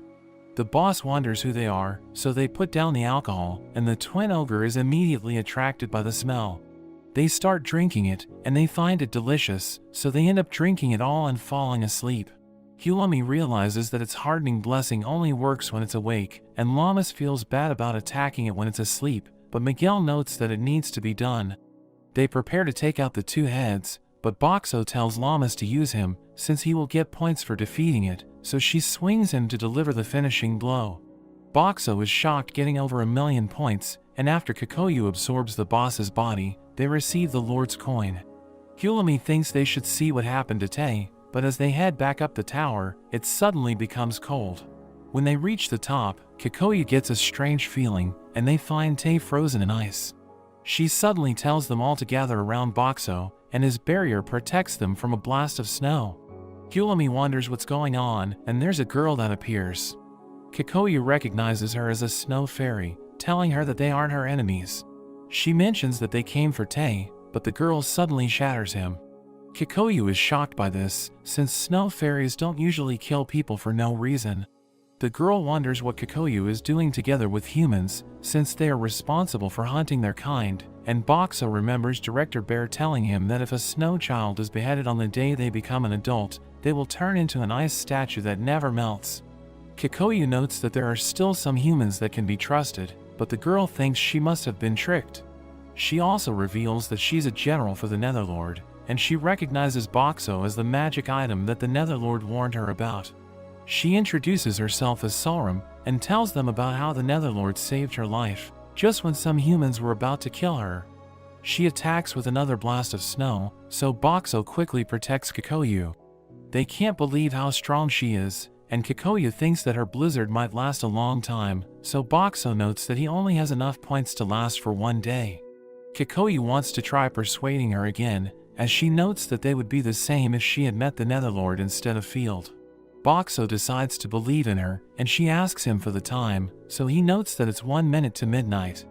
She heads out of the barrier, and we see that she has suddenly grown up, as the wind starts to blow in the opposite direction. The others are shocked realizing what's going on, and Hilami remembers hearing that snow fairies grow into adults the moment they turn 18, so Boxo realizes it was the date that Kikoyu had circled in her calendar. Hiti can't believe how strong she's become, and she even starts to push Sulrim back. She gives her one more chance to back down, and Sulrim notes that she can't afford to die yet, so she decides to back down and she disappears. The others feel bad for Hiti since he didn't get to deal with Tay, but he thinks that making him suffer wasn't going to be able to heal his heart. He seems to be able to accept what happened, and Sui mentions how she would have given him her boots to cheer him up, but she thinks that he should no longer care about them. He notes that his revenge is what started his obsession for footwear, but his love for them eventually became real, so he asks her to hand over her boots. He wonders what they might smell like, but she calls him a perv and they all end up having a snowball fight. We see Boxo as he sells ice cream to the villagers, and Sui thinks it's the perfect treat for a hot day, but she notes that the frozen fruit was also delicious. He wonders what she's talking about, so she points him to Kikoyu, and he realizes her business is doing well.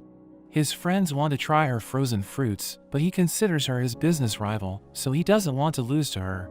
He upgrades his selection, and hires Lamas and Miguel to help him out, so the customers flock to him. He realizes he was able to steal Kikoyu's customers, but the next day, she hires the little bears to advertise her business, and he loses all of his customers. He calls for reinforcements, and thinks he can't lose with his friends on his team, but after 4 days, Boxo and Kikoyu treat their helpers to a restaurant. They order the most expensive food, and their bill ends up being more than both their profits, so they both end up losing. After that, everyone returns to the Clearflow Lake Stratum, but Boxo notices that Kikoyu is acting strangely, so he wonders what happened to her. As he sells his goods to the locals, he realizes he's been in the dungeon for about a year now, but he starts to feel lonely since he hasn't seen his friends for a few days. One evening, Lamas visits him, and she invites him to her tent, where everyone wishes him a happy birthday. She explains that they don't know when he was born, but it's been a year since she first met him, so they've decided to celebrate his birthday.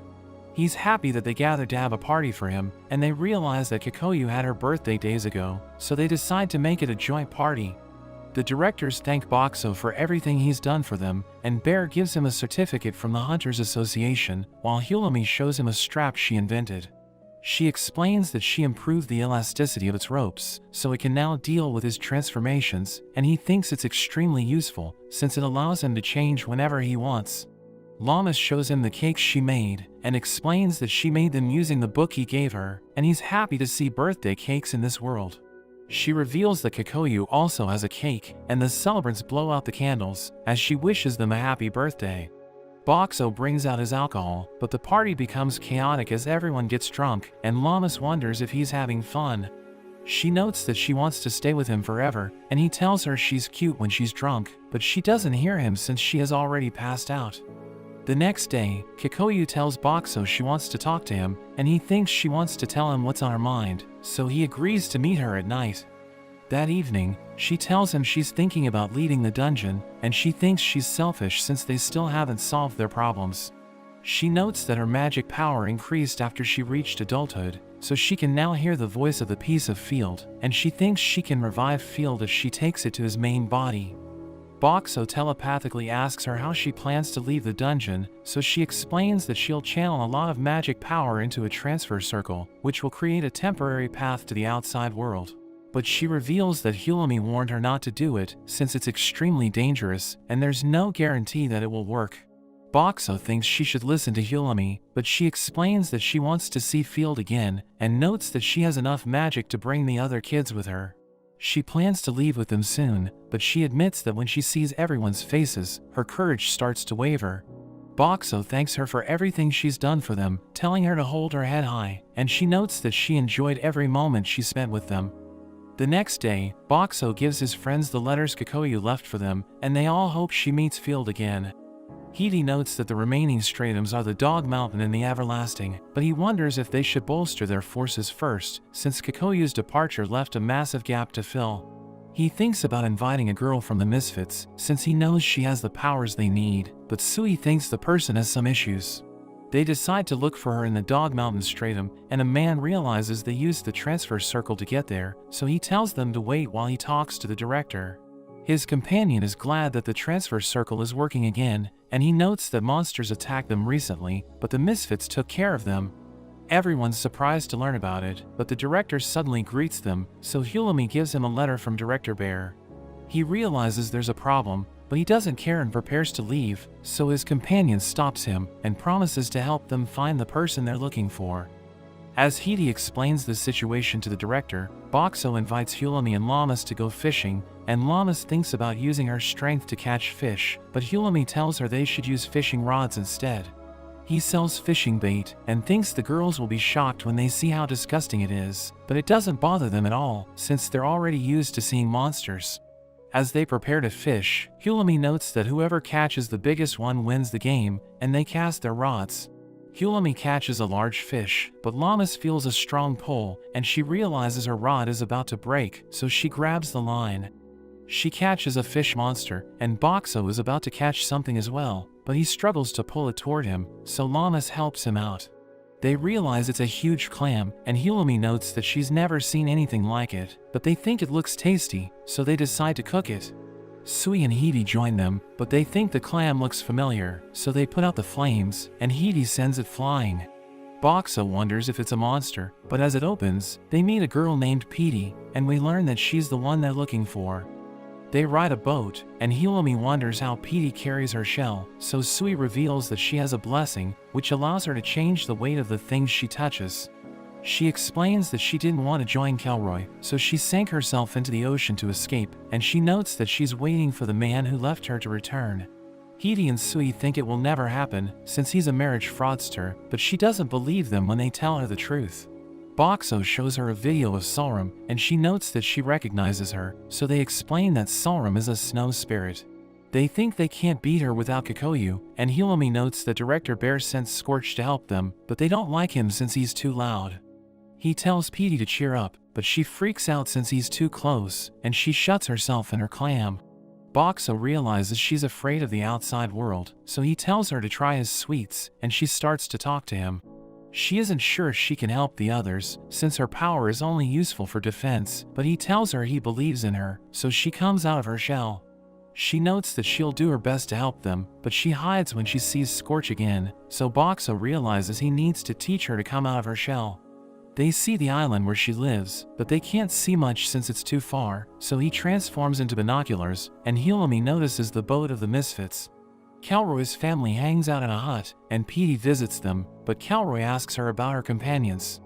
We learn that Boxo and his friends are using Hidi's illusion to disguise themselves, but she explains that they're her bodyguards, and Kelroy invites her to join him. She turns him down, but he notes that they should go outside, and he uses his eye breach to dispel the illusion. Everyone prepares to fight, but Boxo tells Lamas to bring out their survey, and she reveals that they asked 100 people in the Clearflow Lake what they think about the Misfits. The first question is about what they think of Kelroy working with the Netherlord, and she notes that most of them think it's unforgivable, but 12 of the people thought otherwise, since they know that he just wants to save his son. The next question is if the people think Filmina deserves better than him, and almost all of them voted yes, so she thinks she should have looked for a better husband.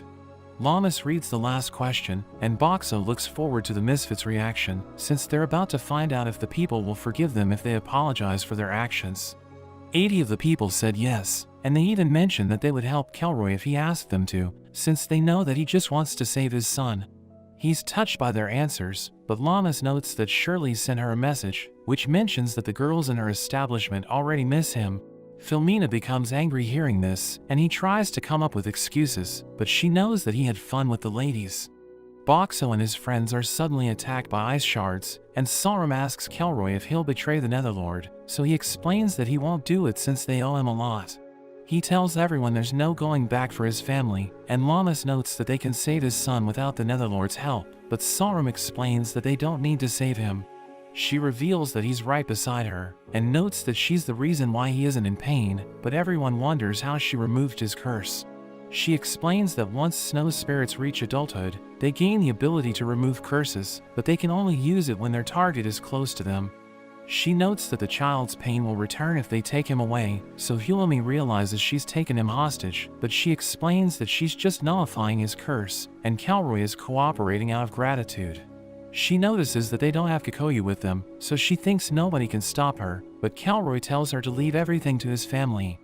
She thinks he's defying her, so she pushes his son away, and everyone watches him as he suffers because of his curse. Calroy promises to cooperate with her, so she nullifies the child's curse, and notes that she'll kill Boxo and his friends. Director Scorch suddenly lunges at her, so she calls him an idiot and freezes him, but he unleashes his flames to counter her ice.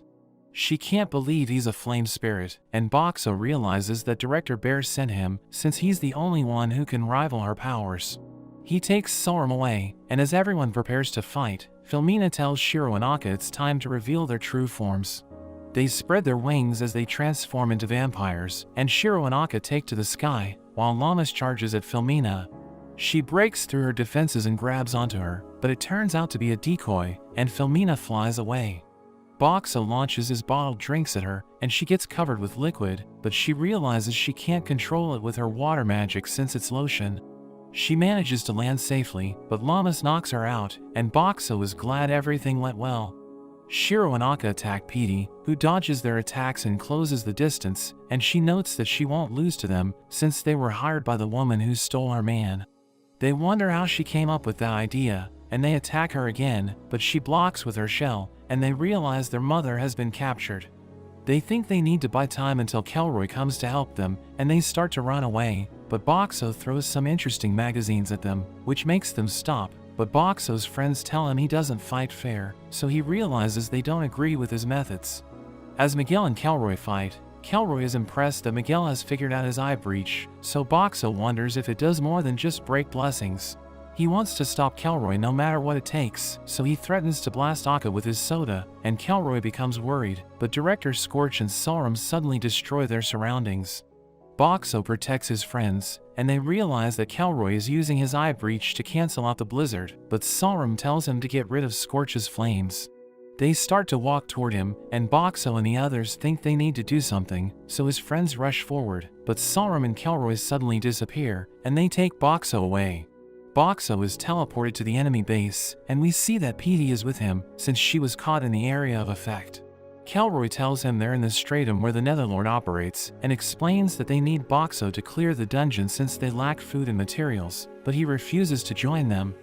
Kelroy asks Petey to help them again, but she still turns him down, so he explains that he won't let them out unless they agree to help him. Shiro and Akka want to buy Boxo's goods, so he shows them his selection, but they realize it's 10 times the usual price, and he refuses to give them a discount. After that, Petey wants to use the toilet, so Boxo makes a tent where she can relieve herself, and plays music when she goes to bed. The next day, Kelroy can't believe Boxo turned their cell into a place they can call home, and Petey notes that she could stay there for weeks, but Kelroy asks them if they've changed their minds. They still refuse to join him, so he warns them that Sorum and the Netherlord might have them executed within the week, but they realize he's telling them they still have time to escape. Shiro and Akka beg Boxo to give them a discount, so he slashes the price of his goods, and they enjoy their meals. He realizes they haven't eaten properly, and he gives them alcohol for free, but they end up getting drunk, and they admit that they missed their friends in the dungeon. They reveal that the Netherlord's middle finger general is at the base, and Boxo wonders if there are monsters nearby, so they reveal that there are at least 100 of them. They mention that most of them are skeletons, but there are also humans in the base, who wear strange coats as they walk around. Filmina visits the cell, and tells Boxo to go with her, since Sorum wants to talk to him. They take him to Sorum, who orders Filmina and the twins to leave, so they tell Boxo to be careful and walk away. He wonders why Kelroy's son isn't with her, since he thought she needed to touch him to nullify his curse, but the boy suddenly runs to her, and he wonders why they treat each other like siblings. She calls the boy a good actor, since he was able to convince everyone he's suffering from his curse, but she tells him to stay close to her, because she can't nullify his curse if he gets too far. He's worried since Boxo has seen what their true relationship is like, but she tells him not to worry and explains that Boxo can't tell anyone the truth with his limited vocabulary. The boy wants to buy his goods, so she gives him coins, but Boxo thinks she's creepy since she seems overly attached to the boy. She starts to feel sleepy, so she leaves to take a nap, and the boy tells Boxo that he acts childish when she's around. He apologizes for deceiving him and explains that he's just pretending to be Sorum's friend so that he can collect information about the Netherlord. He reveals that even his family doesn't know the truth since his brothers aren't good at keeping secrets, but his parents told him about Boxo's abilities and he promises to help him escape. Boxo spends the next few days selling his goods to everyone in the base, and when he returns to Petey, she asks him if he has food. He gives her rice, and she tells him his food is always delicious, but he wonders why she's too close to him. Kelroy's family visits the cell again, and Boxo knows he'll have a barbecue party with Sorum the next day, because the boy begged her to let him join them. He thinks it's the perfect chance to escape, since he'll be going to the roof with Petey, but Kelroy warns him that the Middle Finger General is nearby. He notes that Boxo is so cool that he wants to leave the Netherlord, and the twins agree with him, while Filmina tells Boxo to record his reunion with Lammas. The next day, Kelroy's family escorts Boxo to the roof, and they tell him not to worry, since no one will be allowed to enter until lunchtime. Petey thanks them for everything they've done for her, and she uses her blessing to carry him to the roof, but Sorum threatens to freeze her if she tries anything. Sorum and the boy enjoy their meals, but she notes that she needs to go to the bathroom, and he decides to go with her. Petey tells Boxo it's their chance to escape, so he creates countless balloons, and Petey uses her blessing to lighten his weight. They take to the sky, and he transforms into a vacuum to create a powerful wind, which allows him to control where they're going. Sorum returns, and she can't reach them with her spells, but a huge monster comes out of the ocean, and it telepathically tells Boxo it's the Middle Finger General. It blasts them with its water cannons, but Boxo's barrier protects them, and he thinks it won't stop pursuing them unless they defeat it. He tells Petey to tie his balloons to her shell, and he creates concrete blocks to attack the general, which screams as the blocks hit it, and he removes his barrier before it can recover. He transforms into a supersized vending machine as he falls, and he crushes the general's back, which kills it in an instant. Petey follows him, and she's glad he's safe, so he realizes he made her worry since he didn't explain his plan to her. As they fly away, Boxo realizes he defeated the Netherlord's arm using the same method, and he hopes the fishes will eat the general, since his enemies will learn he killed it if they find its body. Boxo and Petey reach an island, where the locals recognize them, and they gather around them. Lammas rushes toward Boxo, but Petey gets in her way, and tells her she might hurt him if she isn't careful. He realizes she's sad, so he gives her flowers, and he's happy to see her smiling. Hulami wonders if he also has something for her, and he thinks giving her the same bouquet would be boring, so he gives her toy tools. Petey asks him if he doesn't have a gift for her, so he gives her a keychain, but Hulami and Lammas wonder why they're so close, so she explains that it's because of the time they spent together. After that, the directors discuss what to do next, and Bear suggests destroying the Netherlord's base on the Stratum. But the other directors are against it, since they'll be defenseless if the Dog Mountain attacks them. Director Bear talks to Boxo and his friends, and he asks them if Kelroy will betray the Netherlord, so Petey explains that it's possible if they can lift his son's curse. Petey notes that Sorum has taken a liking to the boy, and Boxo shows everyone a recording, which makes them realize she would never hurt him. A scout reports to Director Bear, and notes that the base has been abandoned, so Hulami thinks the Netherlord sent his minions to provoke the Stratum Lord. Director Bear mentions that they need to dig deeper, but a man suddenly interrupts them, and notes that the Dog Mountain is approaching, so Director Bear orders him to evacuate the civilians. Everyone panics as they see the Dog Mountain, and it creates a tsunami as it hits the water, so they run for their lives. Shim raises the ground with his magic, which protects the people as they evacuate, but Boxo wonders if they can stop the Dog Mountain, and Hulami asks the elders how they defeated it in the past. Yumi reveals that it ate everyone, but they survived and destroyed its internal organs, so Lammas thinks they should do it again. Shim is against it, and explains that it took months of planning to protect everyone from its stomach acids, which can melt people in an instant. Petey notes that she'll work with Boxo to attack from the sky, so Lammas tells him to be careful, but she leaves a dent as she touches him, and he doesn't fix it since it makes him feel connected to her. Boxo takes to the sky and attacks the dog mountain with concrete blocks, but it doesn't work, so he drops Hulami's magic items to freeze the water. He knows it isn't enough to stop the creature, but Shim creates a tsunami, and Boxo drops the magic items again, freezing the monster in place.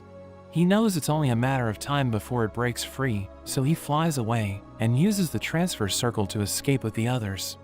After that, the residents of the Dog Mountain Stratum move to the Clearflow Lake, where Boxo gives them a huge discount since he knows they're having a hard time. As he observes the locals, he notices that they've changed the way they dress up because of the fashion boom that followed the Goddess Grand Prix. He thinks that since everything's going well, the men will start to look for entertainment, which is why they're waiting for Shirley's shop to reopen. She hires him to help her find customers, so he waits outside her establishment, and she invites the men who approach him. They can't resist her because of her good looks, and she tells him to stick to their plan, but as he waits for other men to approach him, Gorth suddenly asks him about Shirley. He can't believe Gorth is interested in her, but realizes he knows nothing about her personal life, so he decides to look into her. The next day, Boxo gets his friends to help him out, and they wait outside Shirley's house, where Boxo hides his presence. He notices a group of suspicious men who try to break into her house, and Suko sees them, so she scares them away. Shirley hears her, so she looks around outside, but she doesn't find anything. She leaves her house, and everyone wants to know where she's going, so they decide to follow her. She heads to an orphanage, where she gives away money for the kids, and Boxo and his friends can't believe it, since they didn't think she was the kind of person who would do that. They discuss how amazing she is, and Boxo thinks Gorth doesn't stand a chance, since she's way out of his league. They feel guilty for following her, so they decide to come clean, but she tells them it's okay, and asks them to play with the kids. Boxo gives everyone food, and as they enjoy their meals, he's glad to see that they're having fun. Boxo and his friends leave the orphanage, and Llamas asks Shirley what she does on her day off, so she explains that she usually stays at home and lives a simple life. Boxo realizes she's the perfect woman, because even though she spends her nights with men, she's actually a good person who helps children. After that, Gorth asks Boxo if he learned anything about Shirley, so he shows him the suspicious men who tried to break into her house, and Gorth promises to look for them. Boxo also shows him videos of Shirley, and he realizes she's amazing, but he thinks she's too good for him, so he decides to just watch over her from a distance. A week later, Boxo notices that something is bothering Shirley, so she explains that something happened recently. She notes that her neighbors told her about the suspicious men who have been stealing her underwear, but she wonders why they stopped bothering her. Gorth suddenly appears, and he asks Boxo if the place is closed, but Shirley invites him to join her for a drink, so he becomes nervous. Boxo treats them to his drinks, so they start to drink together, and he knows he can't do anything since he's just a vending machine, but he still wants them to end up together. After that, Boxo and his friends talk about the Everlasting Stratum, which is found at the lowest level of the dungeon, and Hulami reveals that it hasn't been conquered yet. She notes that they will see a huge open area when they enter it, but there are 3 paths that stretch out in straight lines, and only one of them has been conquered. She reveals that a hunter took the right path and walked through it for an entire year until he finally reached a dead end. She notes that it took him another full year to make it back, and he didn't starve to death because his blessing allowed him to survive without food. She tells everyone it will be a long journey, but notes that they have to try, and everyone's confident they'll be fine since they have Boxo, but he thinks they need to find a way to travel faster. He realizes he now has over 2 million points since he earned a lot by defeating the Middle Finger General, and he knows he can rank up if he saves 3 million. Miguel and Heavy decide to go with them, and they think they can clear the Everlasting Stratum if they work together, but they're worried that the Netherlord might try to sabotage them.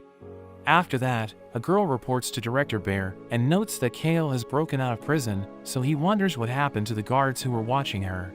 The girl reveals that they were put to sleep, and Kale escaped since someone cut the bars in her cell, so Director Bear realizes that someone broke her out.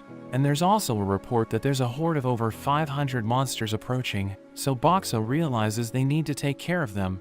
He transforms into binoculars, and as Hulami uses him to check the monsters, she sees that there are 3 monster types. She knows they're working for the Netherlord, since they're supposed to be fighting each other, and she thinks he wants to stop them from reaching the Everlasting Stratum. Director Bear tells Boxo to give the villagers everything they need, and promises to pay the coins they owe him, while Sayori gives them free weapons. She explains that she's doing it to promote her company, but Boxo and his friends know she just wants to help the villagers, since she wants all of them to survive. They continue to watch the monsters, but Hulumi wonders why they aren't moving, and Miguel and Petey tell her to rest while they take over. As they enjoy their food, they wonder when the horde will start moving, since they appear to be waiting for something. Director Bear wonders if they should attack first, but Origin thinks they might suffer heavy losses, so Llamas suggests forming a strike team. Everyone thinks it's a great idea, so Director Bear prepares a wagon, and the strike team leaves to fight the monsters. Shim realizes they're in range, so he tells Director Bear and Llamas to stop the wagon, and he uses his wind magic to blow the monsters away. Hoxie and Sui fire their arrows, while Boxo tells Llamas to flip him over, and he summons concrete blocks, which she throws at the monsters. Director Bear realizes the monsters are closing in, so he carries the wagon away, and when they reach the town, the villagers attack the monsters from a distance. The others join the fight, and everyone works together to defeat the monsters, but Director Bear thinks they still need to hunt down the survivors. He takes Boxo and his friends to the woods, where they stop as they see a group of monsters, and Director Bear leaves with Miguel to fight the frogs. The elders decide to fight the two-headed snake with Director Bear, and Boxo and the others prepare to take on the crocodile fiends. They use their powers to take down the monsters, and Yumi slices off one of the snake's heads, while Shim burns the other one with his fire magic. The ground suddenly starts to shake, and they see the Stratum Lord, so Shim casts his gravity magic to immobilize it. He tells the others to take care of it while he pins it down, so they attack it with everything they've got, and Petey hides in her shell, while Llamas throws her at the monster. They cut off one of its legs, and Llamas punches it in the head, but it has no effect, and Shim notes that the monster is about to move again. She throws Boxo into the sky, and he transforms into a giant vending machine, which instantly crushes the monster's back. Miguel praises him for defeating the Stratum Lord, but Llamas reveals that she was worried, since she thought she had thrown him too high. After that, the people drink together as they celebrate their victory, and they all get drunk, but they can't believe Shirley outdrank all of them. Boxo realizes he now has over 3 million points, which means he can finally rank up, and he thinks his new powers will help him defeat the Netherlord. He spends his points to reach rank 3, and as he checks his stats, he realizes that the range of his blessing and telekinesis has doubled. He learns that he can now transform into any vending machine that has ever existed, so he becomes excited, since he knows a lot of vending machines from his previous world. The next day, Boxo and his friends prepare to leave for the Everlasting Stratum, and Hulumi notes that it will take at least a year to complete their journey. But they're confident they'll succeed since they have Boxo, who thinks he won't get bored because he has his friends with him. Hulumi activates the transfer circle, which takes them to the Everlasting Stratum, and they immediately realize it's extremely dark. They head to the Hunters Association, where they meet an elderly couple, who discuss how they should pass the time, since there isn't much to do in the Stratum. They know that Boxo and his friends are there to clear the Stratum, so they show Hulumi their records, and note that the hunter who cleared the right path returned with the belongings of his fallen companions. The people in the Stratum saw it, so they decided to leave, but we learn that there are no monsters in the area, and the hunter's companions only died from starvation. The elders give them red stakes, which the hunters use to mark how far they've gone, but Llamas thinks they won't need them, since they'll surely reach the end. The elders show them the cart Director Bear left for them, but they realize they have nothing to pull it, so Boxo activates his rank 3 powers, and transforms into a car vending machine. He brings out a 2-seater, which amazes his friends since they've never seen anything like it, and he transforms into a gas pump to fill the car with fuel. He drives it around with his telekinesis, so his friends realize they can use it to travel faster, but Hulumi knows she needs to remodel the cart. She pulls an all-nighter so that they can attach it to the back of the car, and she sees a chest Director Bear left for them, but she recalls that he only told them to open it once they reach the deepest point. Boxo knows she's tired, so he gives her a drink and tells her to take a break. She thinks the car will save them a lot of time, but notes that she wouldn't mind going on a long journey with him, since she enjoys every moment she spends with him. Everyone boards the cart, and they enjoy the ride, as they realize it's a lot faster than they imagined. They take the middle path, and they continue to go straight, as they train during their stopovers to stay in shape. Boxo's friends watch movies and play during their travels, and on the 7th day, they discuss how they might have already set a new record, since they haven't seen red steaks for an entire day. Boxo thinks it's possible, since he's been driving at 80 kilometers per hour for a week, and he thinks they'll reach the inner depths soon. They suddenly see something approaching, and they think it's a monster, so they prepare to fight. But they realize it's just Shiro and Aka, who beg Boxo to give them water and food. He gives them what they want, and Hiti asks them what happened to their parents, so they explain that their parents are up ahead. Shiro notes that they haven't eaten for days, and he begs everyone to help them, since they might starve to death. Everyone continues their journey, and the twins explain that they no longer work for the Netherlord, since he knows that they helped Boxo escape. He also thought Sulram was part of their plan, so he wanted to dispose of them, but she used her blessing to send everyone there. But she was too drained to move after she saved everyone, so they were forced to walk for a week with a limited food supply, hoping someone would come to save them. A few hours later, Boxo hits the brakes when he sees Kelroy, and he almost runs him over. Kelroy has no idea what's happening, but he hears Boxo's voice, and realizes that Boxo has transformed again.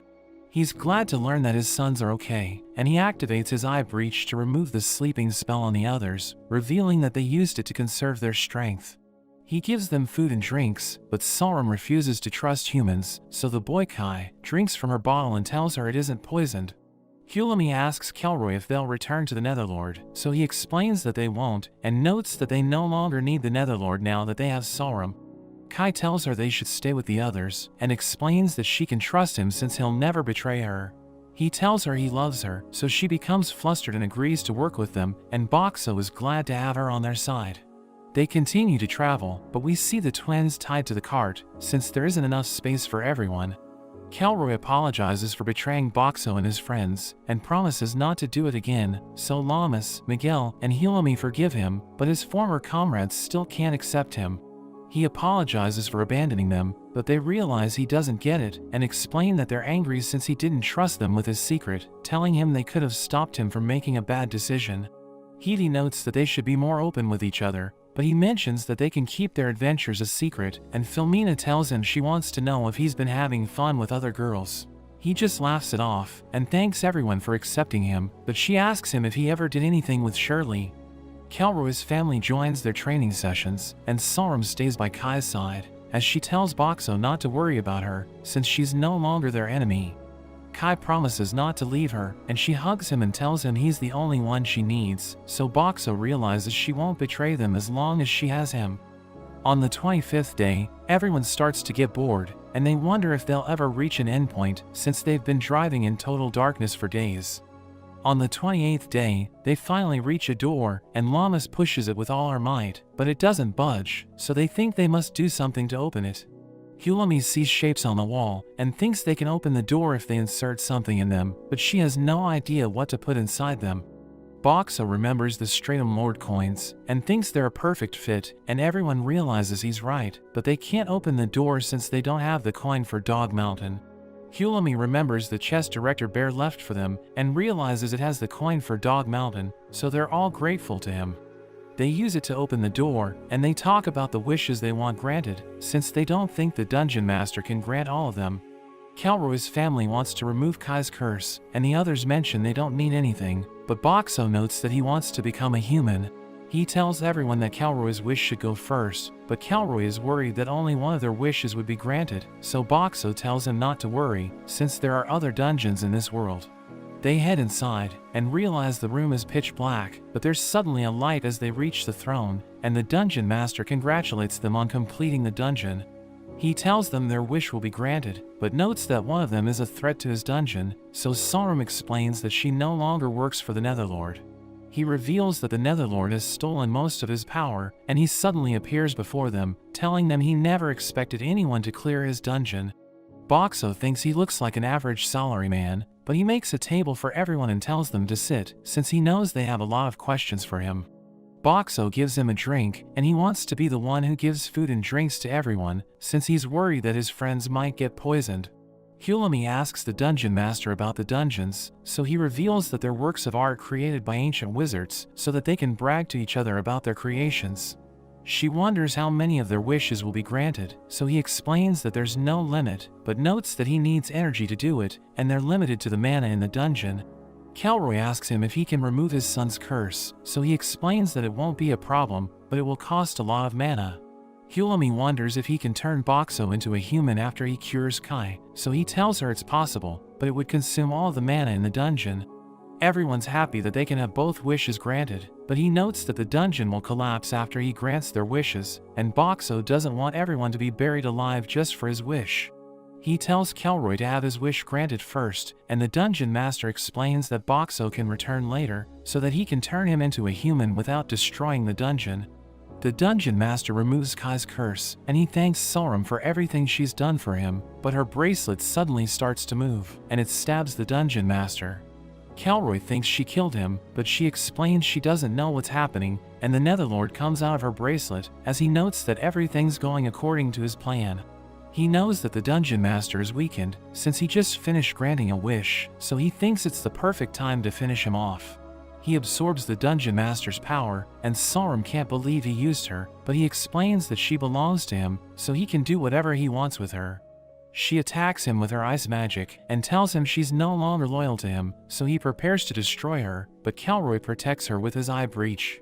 He explains that he won't let anyone kill her since she might become his daughter, and Boxo thinks they can defeat the Netherlord if they work together, but he notes that he has already achieved his goal.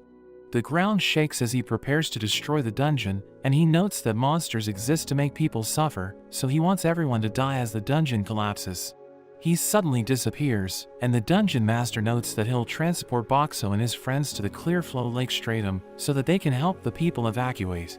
He explains that he doesn't know how much power he has left, but he promises to do what he can to help them escape, and he tells Boxo he can no longer grant his wish.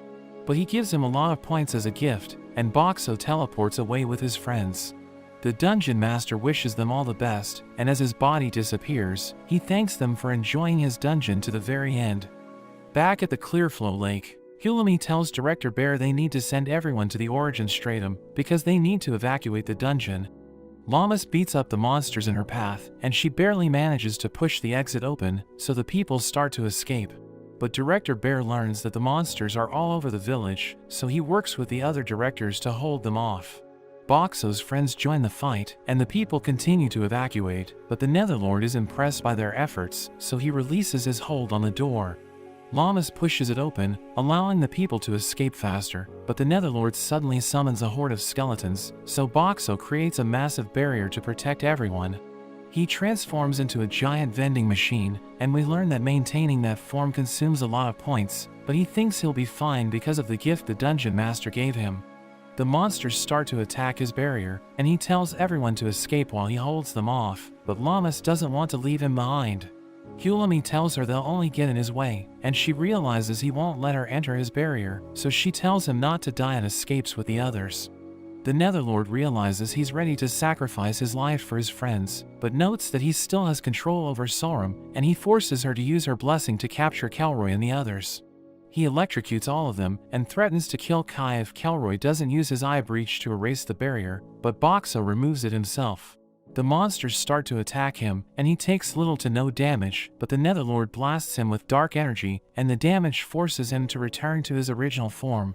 The monsters continue to smash him, and his friends watch in horror as they turn him into a total wreck. But the Netherlord suddenly senses a mysterious power, which causes him to loosen his grip. Kelroy realizes it's their chance to escape, so he uses his eye breach to awaken Sorum, and tells her to teleport all of them out of the dungeon.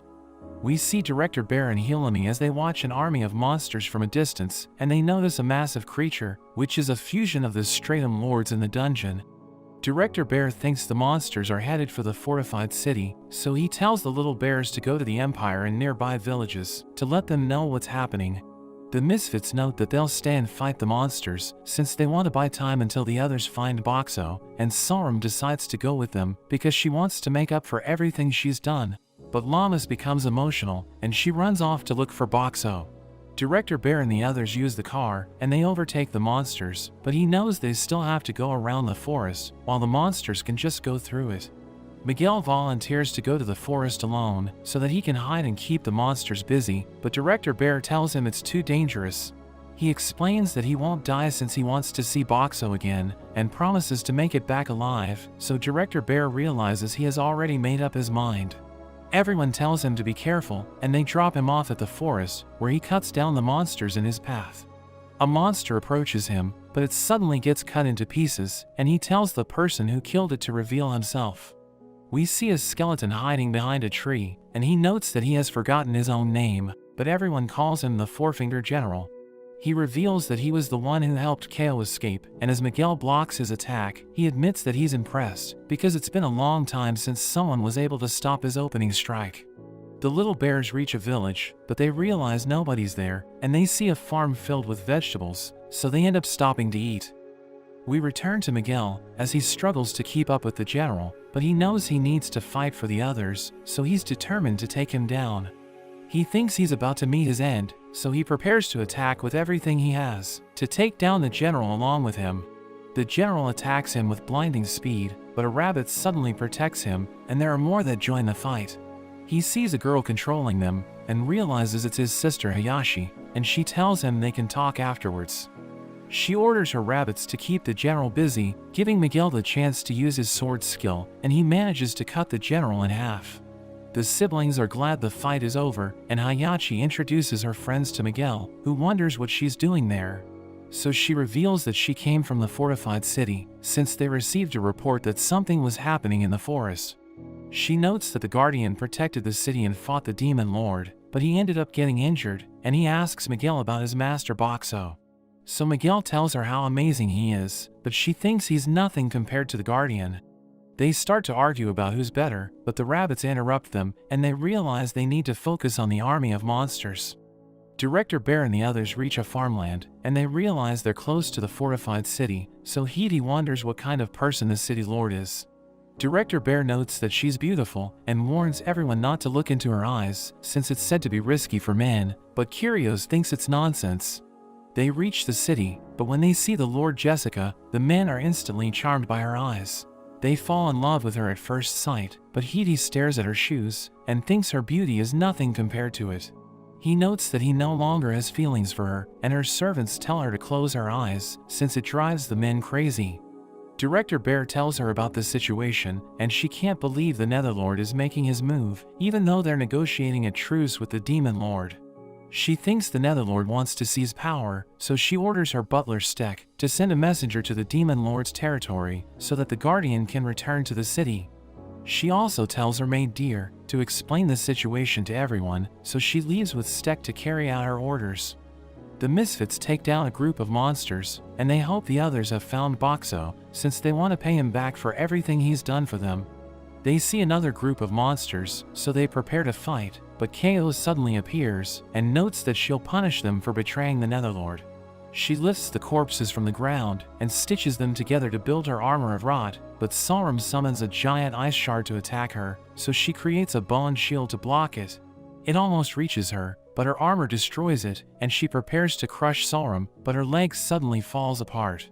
She wonders why her armor is decaying, so Kai reveals that he used his powers, and explains that the Dungeon Master helped him control his blessing instead of removing it. She prepares to attack him, but his brothers stab her, and she falls as her armor breaks apart. We see Siori as she prepares to leave a village, but her servants warn her she might run into monsters, and suggest hiring an escort. But she knows that the people are busy rebuilding their village, so she doesn't want to disturb them. Shirley tells her girls she doesn't have work for them, so they can move to another town to look for a job. But they decide to stick with her, so she promises to reopen their business after the people rebuild the village. We see Llamas in a giant hole, where she digs to find Boxo, but Hoxie and Sui tell her to stop, since she needs to take a break. She continues to dig anyway, so Hulami decides to help her, and shows her a magic item that can find Boxo's soul. As she activates it, a light points them to Boxo, and they realize they just need to dig a little deeper. In a flashback to 4 days ago, we see Boxo trapped under the rubble, and the Netherlord orders its minions to leave the dungeon. Boxo realizes they can't see him, so he spends his points to transform into a gas vending machine and creates balloons around him. He turns into his smallest form and uses his telekinesis to pop the balloons, which allows him to escape before the monsters crush him. He activates his barrier to survive the fall and thinks he has done enough to fake his death, so he hides and waits for everyone to leave. He watches the Netherlord create a summoning circle that brings forth the massive creature, and he realizes the Netherlord combined the Stratum Lords to create it, so he thinks it can't be stopped. The Netherlord plans to use it to overthrow the Demon Lord, and the dungeon starts to collapse, so Boxo uses his telekinesis to build a concrete bunker. He realizes he's stuck there, but thinks Lammas will arrive to save him, and he recalls how the other hunters used to look down on her. But she's now a cut above the rest, and he finds her progress touching since he's been with her the whole time. Back in the present, Lammas continues to dig, and Boxo hears her calling to him, so he realizes that she came to rescue him. He removes a concrete block and sees that she's right above him, so he deactivates his barrier, and she's overjoyed to be with him again. The directors pull him out of the hole, but he wonders why Director Bear isn't with them, so Hulumi notes that he's fighting the monster horde with the others. Boxo heads to the village, where he sells food to everyone, and his friends think they can now join the others since he's earned a lot of points. They tell him to take a break before they join the others, but he wants to go immediately, since he thinks they can't afford to waste time. The elders join them, and he realizes they're ready for action since they're fully equipped, and Director Scorch and Dark also decide to go with them. The other directors promise to look after the village, so Boxo realizes everything will be fine while he's gone, and he leaves with his friends. Yumi suddenly senses a presence, and a woman comes out of hiding, but they find her suspicious since her eyes are black.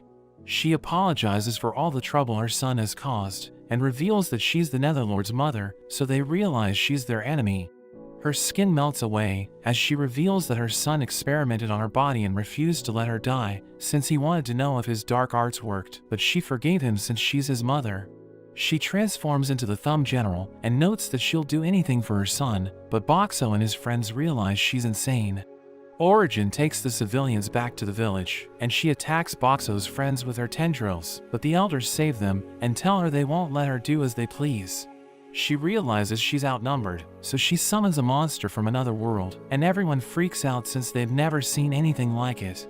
Lammas prepares to take it on, but Shim tells her to stand back, and the elders mention they aren't afraid of anything, while Directors Scorch and Dark are excited to fight by their side. The monster launches its eyes to attack, but Shim and his friends destroy them, and Yumi charges in, but it immediately recovers and sees her approaching. Boxo realizes he needs to distract it, so he transforms into a fireworks vending machine and fills the sky with explosions. Everyone enjoys watching them, but Boxo realizes the monster isn't even looking at the sky, so he thinks the Thumb General is controlling it. She stops to watch the fireworks, and she can't believe how beautiful they are, but Boxo tells Lammas to throw a concrete block at her. He transforms into a cardboard vending machine and sticks to it, and Lammas misses her target, but he dives toward the Thumb General and smashes her from behind. He turns into his smallest form and creates balloons to land safely, but Lammas scolds him for being reckless, and he wonders what happened to the monster. Shim explains that it's returning to its world, since it lost its master, but Boxo thinks they need to hurry to find the others. He transforms into a vehicle vending machine, and thinks he needs something to accommodate all of his friends and handle a bumpy ride, so he brings out a pickup truck. His friends are amazed since it looks different from the car they used, and he realizes he made the right choice, since it has enough space for everyone. Hulumi enjoys driving it, but Boxo realizes it's almost time for lunch, so he wonders what to get for everyone. They stop to take a break, and Boxo gives his friends pizza, but he realizes the elders don't like it, so he gives them noodles instead. They thank him for looking after them, but wonder what to do with their leftovers, and they decide to give them to Sui since she's always hungry. They continue their trip, and Boxo thinks about how to defeat the Netherlord, but Sui tells him she's still hungry, so he gives her some more. But she still isn't satisfied, and he's annoyed since she won't stop bothering him. She tells him she wants a sweet drink, but he doesn't want her to get diabetes, so he gives her a diet soda. She realizes it tastes different, and Boxo tells her she might gain weight, but she explains that it won't happen since she exercises a lot. A few days later, Yumi sees a group of people fighting monsters, and everyone realizes they're outnumbered, so they decide to join the fight. Shim and Scorch think it's dangerous to use magic, since they might hurt the people, so Hulumi runs over the monsters instead. Boxo realizes it's Kelroy's group, and he notices they're looking after a group of hunters, so his friends help them defeat the monsters. Sui thinks they don't need her help, but Boxo pushes her out of his barrier, and Hoxie tells her to join the fight, so she starts to fire her arrows. They wipe out the monsters, and Boxo is impressed by their power, but thinks they need to prepare for their fight with the Netherlord. We meet the field Hadake, who was a student in Japan before he was reborn, and we learn that Kuriyata and Boten are members of his family. Hayachi's rabbits are with him, and he has known Kikoyu for a long time, so she's like family to him. Hayachi is also his friend, but he knows she isn't as capable as she looks, and the left-leg General Kotek helps on his farm even though she serves the Demon Lord. We learn that he once fought the Demon Lord's forces, and lost consciousness after a fierce duel with the former left-leg general, but he woke up and saw his friends a few weeks ago. He realized that while he was unconscious, Kotek had spread his seeds throughout the Demon Lord's domain, which helped solve the starvation issue affecting the area. So the Demon Lord took a liking to him, and invited him to negotiate a peace treaty. Hadake thinks Kikoyu has grown into a beautiful woman, and she becomes flustered since she can read his thoughts. Kotek notices he has gotten better at moving, since she no longer feels the ground shaking, and we learn that he's on his way to the Demon Lord's castle. He knows the Demon Lord is actually a good person, since they've talked several times, and we learn that crops don't grow in the demon realm. But he made his veggies drought resistant, and spread them around the realm to solve the food shortage. Everyone in the realm now treats him as a hero, and the Demon Lord no longer has a reason to invade other lands, so he wants to put an end to the war. He knows Kikoyu met Boxo while he was unconscious, and he wants to learn about him, since he knows they're both from Japan. She tells Hadake about Boxo's abilities, and he wants to help him after they make a deal with the Demon Lord, because he knows that the Netherlord is up to something. He thinks Kotek won't help him against the Netherlord, but she explains that she'll stick with him because he saved the realm and her village. But she tells him not to get the wrong idea, since she doesn't have feelings for him. He realizes she's a tsundere and starts to take an interest in her, but Kikoyu reads his thoughts and becomes jealous. They reach the castle, and Hadake realizes the Demon Lord looks as charming as ever, but he thinks the Demon Lord is nothing compared to him, since he can make delicious vegetables. He makes a chair for the Demon Lord, and notes that they haven't met for a long time, but the Demon Lord tells him there's no need to be so formal, since the realm owes him a great deal. The Demon Lord notes that he wants something to drink, so Kikoyu gives him fruit juice, but he collapses after he drinks it. The right-arm general wonders if he's been poisoned, but he explains that he just fainted because of how delicious it is, and he tells the general to taste it. He takes a sip, and he starts to lose it, but he manages to regain his composure. Hadake gives them a basket of fruits, but they go mad after they eat them, so he realizes he overdid it. He asks the Demon Lord if he wants to save the peace talks for another time, but he notes that he wants to get it done immediately, and they sign a peace treaty. Hadake is glad the demons will no longer attack the fortified city, but the rabbits suddenly return from the forest, and he realizes they brought a note with them. He learns that the Netherlord is marching toward the fortified city, so he becomes furious, and wonders if the Demon Lord ordered him to do it. But he explains that it isn't the case, and notes that the Netherlord has betrayed him. Hadake wants to crush the Netherlord, so the Demon Lord tells him to go for it, and allows Kotek to join him. They send Kuriyata to deliver a message to the fortified city, and he starts to make his way there, but he looks forward to speaking to Jessica, so Kikoyu and Kotek become jealous. He gives them strawberries to make it up to them, but Kikoyu refuses to eat them, and tells Kotek what he was thinking, and they both glare at him. Hadake reaches the fortified city, and Jessica welcomes him back, but she gets up close with him, so he does his best to resist her charm. Kikoyu tells her to get away from him, but she asks him if she's making him uncomfortable, and he wants her to keep touching him, but realizes Kikoyu and Kotek are jealous again.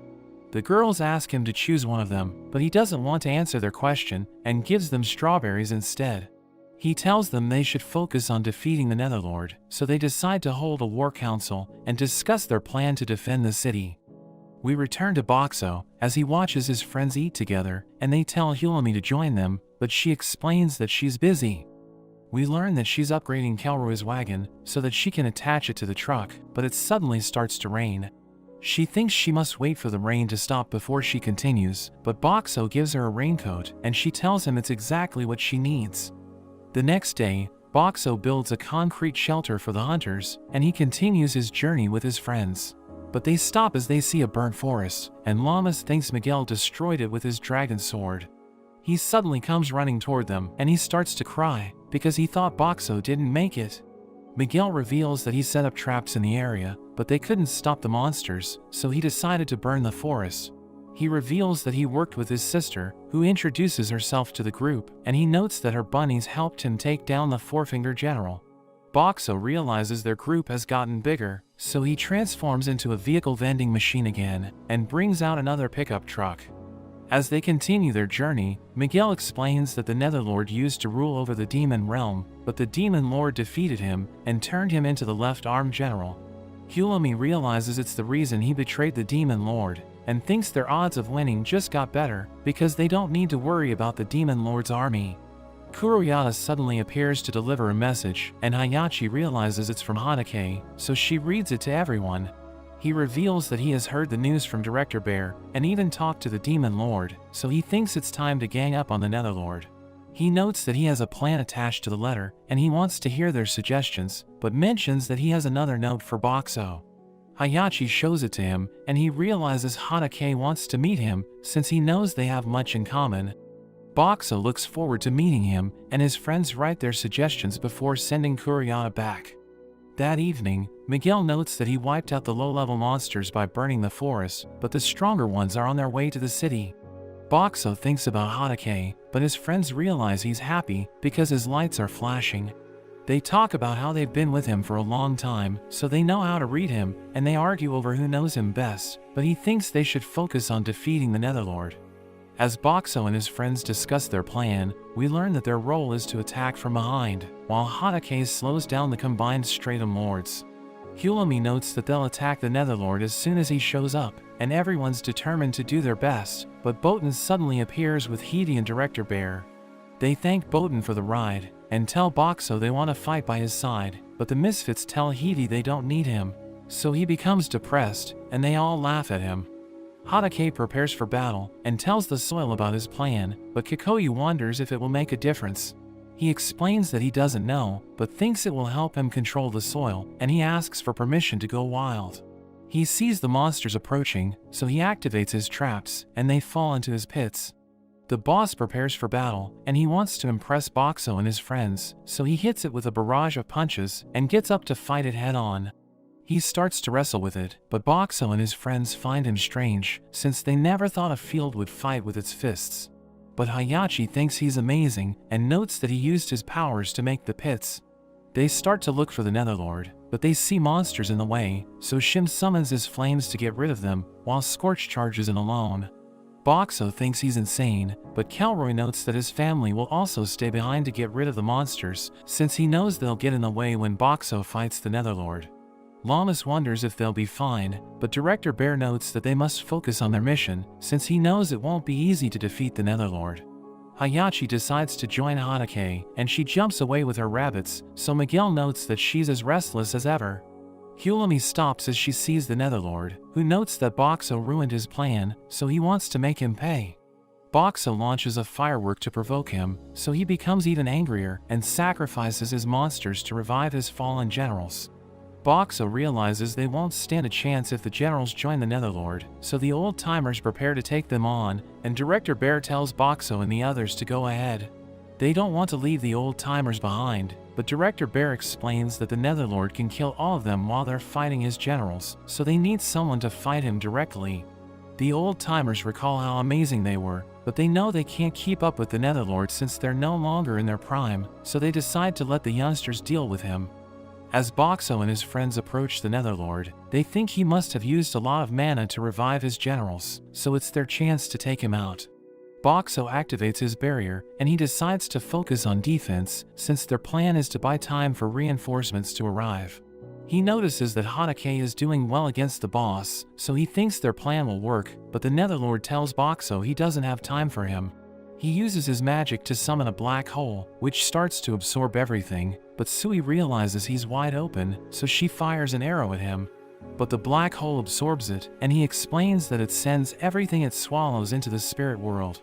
Boxo realizes his barrier can't stop it, and it starts to absorb his truck, so Hulami jumps off, and tells Boxo he needs to get bigger to protect everyone. He turns into a vehicle vending machine, and even places concrete blocks to keep himself in place, but the Netherlord strengthens his black hole, and it lifts him off the ground.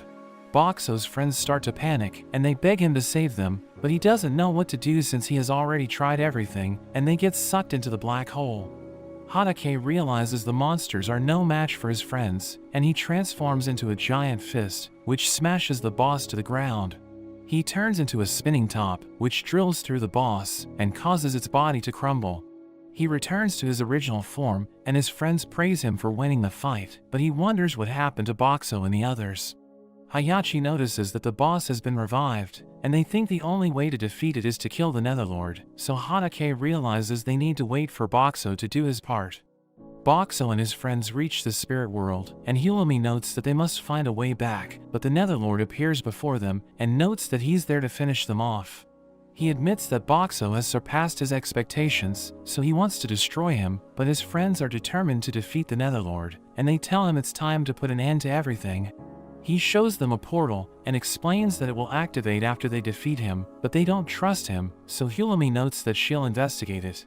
He explains that he won't lie to them, since he has considered them worthy opponents, and he tells them to attack him with everything they've got. Llamas punches him with all her might, and Miguel attacks with his flame slash, but they can't get past the Netherlord's barrier. He admits that their attacks are powerful, but notes that they aren't strong enough to break his barrier, and they continue to hit him with everything they've got. Boxo wonders how he can tell their attacks are powerful, since they didn't even damage his barrier, and he thinks the Netherlord loses mana whenever his barrier gets hit. The Netherlord decides to go on the offensive, but Boxo puts up his barrier, while Hidi saves the others. They all attack the Netherlord at the same time, but he defends himself with his barrier once again, and notes that nothing in this world can destroy it.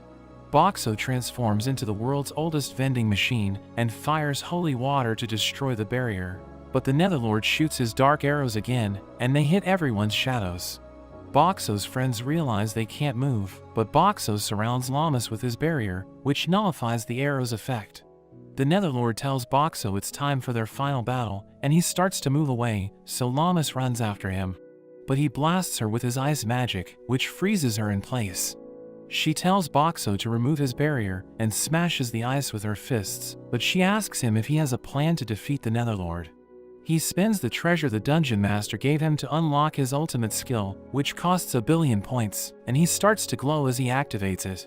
The Netherlord summons a giant fireball to attack him, but he destroys it with his power washer, and the Netherlord can't believe it even sliced through his staff. We learn that Boxo constricted the nozzle to make it as powerful as a jet cutter, and he fires a barrage of cola bombs, so the Netherlord puts up his barrier. But the cola bombs explode in midair, and actually had holy water in them, so the barrier is destroyed. The Netherlord wonders how Boxo can destroy his barrier without transforming, so he reveals that his ultimate's first ability allows him to combine all of his functions together. He fires another barrage, but the Netherlord summons a wind vortex to blow the bottles away, and tells Boxo to bring it on. Llamas jumps up high, while Boxo fires jet streams to propel them upward, and he transforms into a vehicle vending machine. He launches trucks at the Netherlord, who activates his barrier to protect himself, but Boxo destroys it with his holy water. The trucks crash into the Netherlord, but he survives the attack, and apologizes for not taking him seriously. He prepares a new attack, and Boxo knows his shield can't stop it, so he tells Llamas to get down. They narrowly dodge the attack, but the Netherlord prepares another shot, and Boxo barely manages to stop it with multiple layers of his barrier. The Netherlord prepares to attack with even more of his drills, but Boxo activates his ultimate's second ability, which causes pillars of light to descend from the sky. The Netherlord can't see anything because of the smoke, so he blows them away, and he's surprised to see so many more vending machines. He thinks they're just illusions, so he fires his drills to destroy them, but they all protect themselves with barriers, and Boxo reveals that they're all real. He explains that his ultimate's second ability allows him to create clones, which have the same powers as him, but he can only maintain them for 30 minutes. He orders a bunch of his clones to use the cardboard balloon combo, while the others fire holy water at the Netherlord, who summons his shields to defend himself, but he gets overwhelmed. He becomes angry and surrounds himself with dark energy, but Boxo's cardboard clones transform into vehicle vending machines that crush the Netherlord to the ground. His energy disappears, so Llamas thinks the fight is over, but he turns into his spirit form and prepares to escape. Boxo tells her to climb on his clones, and they transform into giant vending machines, allowing her to catch up to him. She punches him with all her might, but she can't get past his barrier, and he continues to fly away. Boxo tells her they have 10 seconds before his ultimate wears off, and he fires his cola thrusters, which launch Llamas toward the Netherlord. She charges in with everything she's got, and drives her fist through his head, and a flash of light covers the area, as the Netherlord finally meets his end. Everyone celebrates their victory, and Boxo's friends tell him he's amazing, but they realize they're stuck there, since the portal didn't activate. Boxo tells them not to worry, since he can keep them fed for years, and they promise to follow him wherever he goes. The Demon Lord suddenly comes out of the portal, so everyone prepares to fight, but Boxo notes that he isn't their enemy, since he was in the letter that Hadake sent them. Hulami wonders what he's doing there, so he explains that he's there to pick them up, since he knew the portal was unstable. He teleports away with them, and they return to the fortified city, where everyone praises them for defeating the Netherlord. The directors are glad they can focus on rebuilding the village, and the elders know that Boxo's friends are tired, so they tell them to take it easy for the rest of the day. Hadake heads to the village, where he talks to Boxo, but Origin and Shirley suddenly interrupt them, and Shirley promises to show Boxo a good time after her business reopens. Hadake becomes jealous, since they don't have anyone as attractive as Shirley in the fortified city, and he asks Boxo what he plans to do next. He reveals that he'll keep exploring dungeons, since he wants to meet a dungeon master who can turn him into a human, but Kikoyu suddenly asks Hadake about Shirley, and she drags him away. After that, Boxo thanks Llamas for always being there for him, and she suddenly kisses him, which makes him flustered. She prepares to confess her feelings to him, but the little bears suddenly interrupt her, and they ask Boxo for his food. She realizes her moment was ruined, but Boxo gives her flowers and tells her that he loves her, so she tells him that she feels the same way. At night, everyone has a feast to celebrate their victory, and Boxo remembers how he started off as a vending machine stuck alone in a forest, but he now has so many friends that he can count on. After some time, we see a man talking to a couple of kids, and he tells them about Boxo's journey, but they find his story hard to believe. He gives them orange juice, and reveals that he used magic to create them, but Llamas and her friends tell him they need to get going. As he returns to his original form, the kids realize he was Boxo all along, and Llamas looks forward to clearing another dungeon with him, so that their other wishes can be granted. But that's where this video ends. Remember to like and subscribe to the channel. Thanks for watching, and I'll see you next time.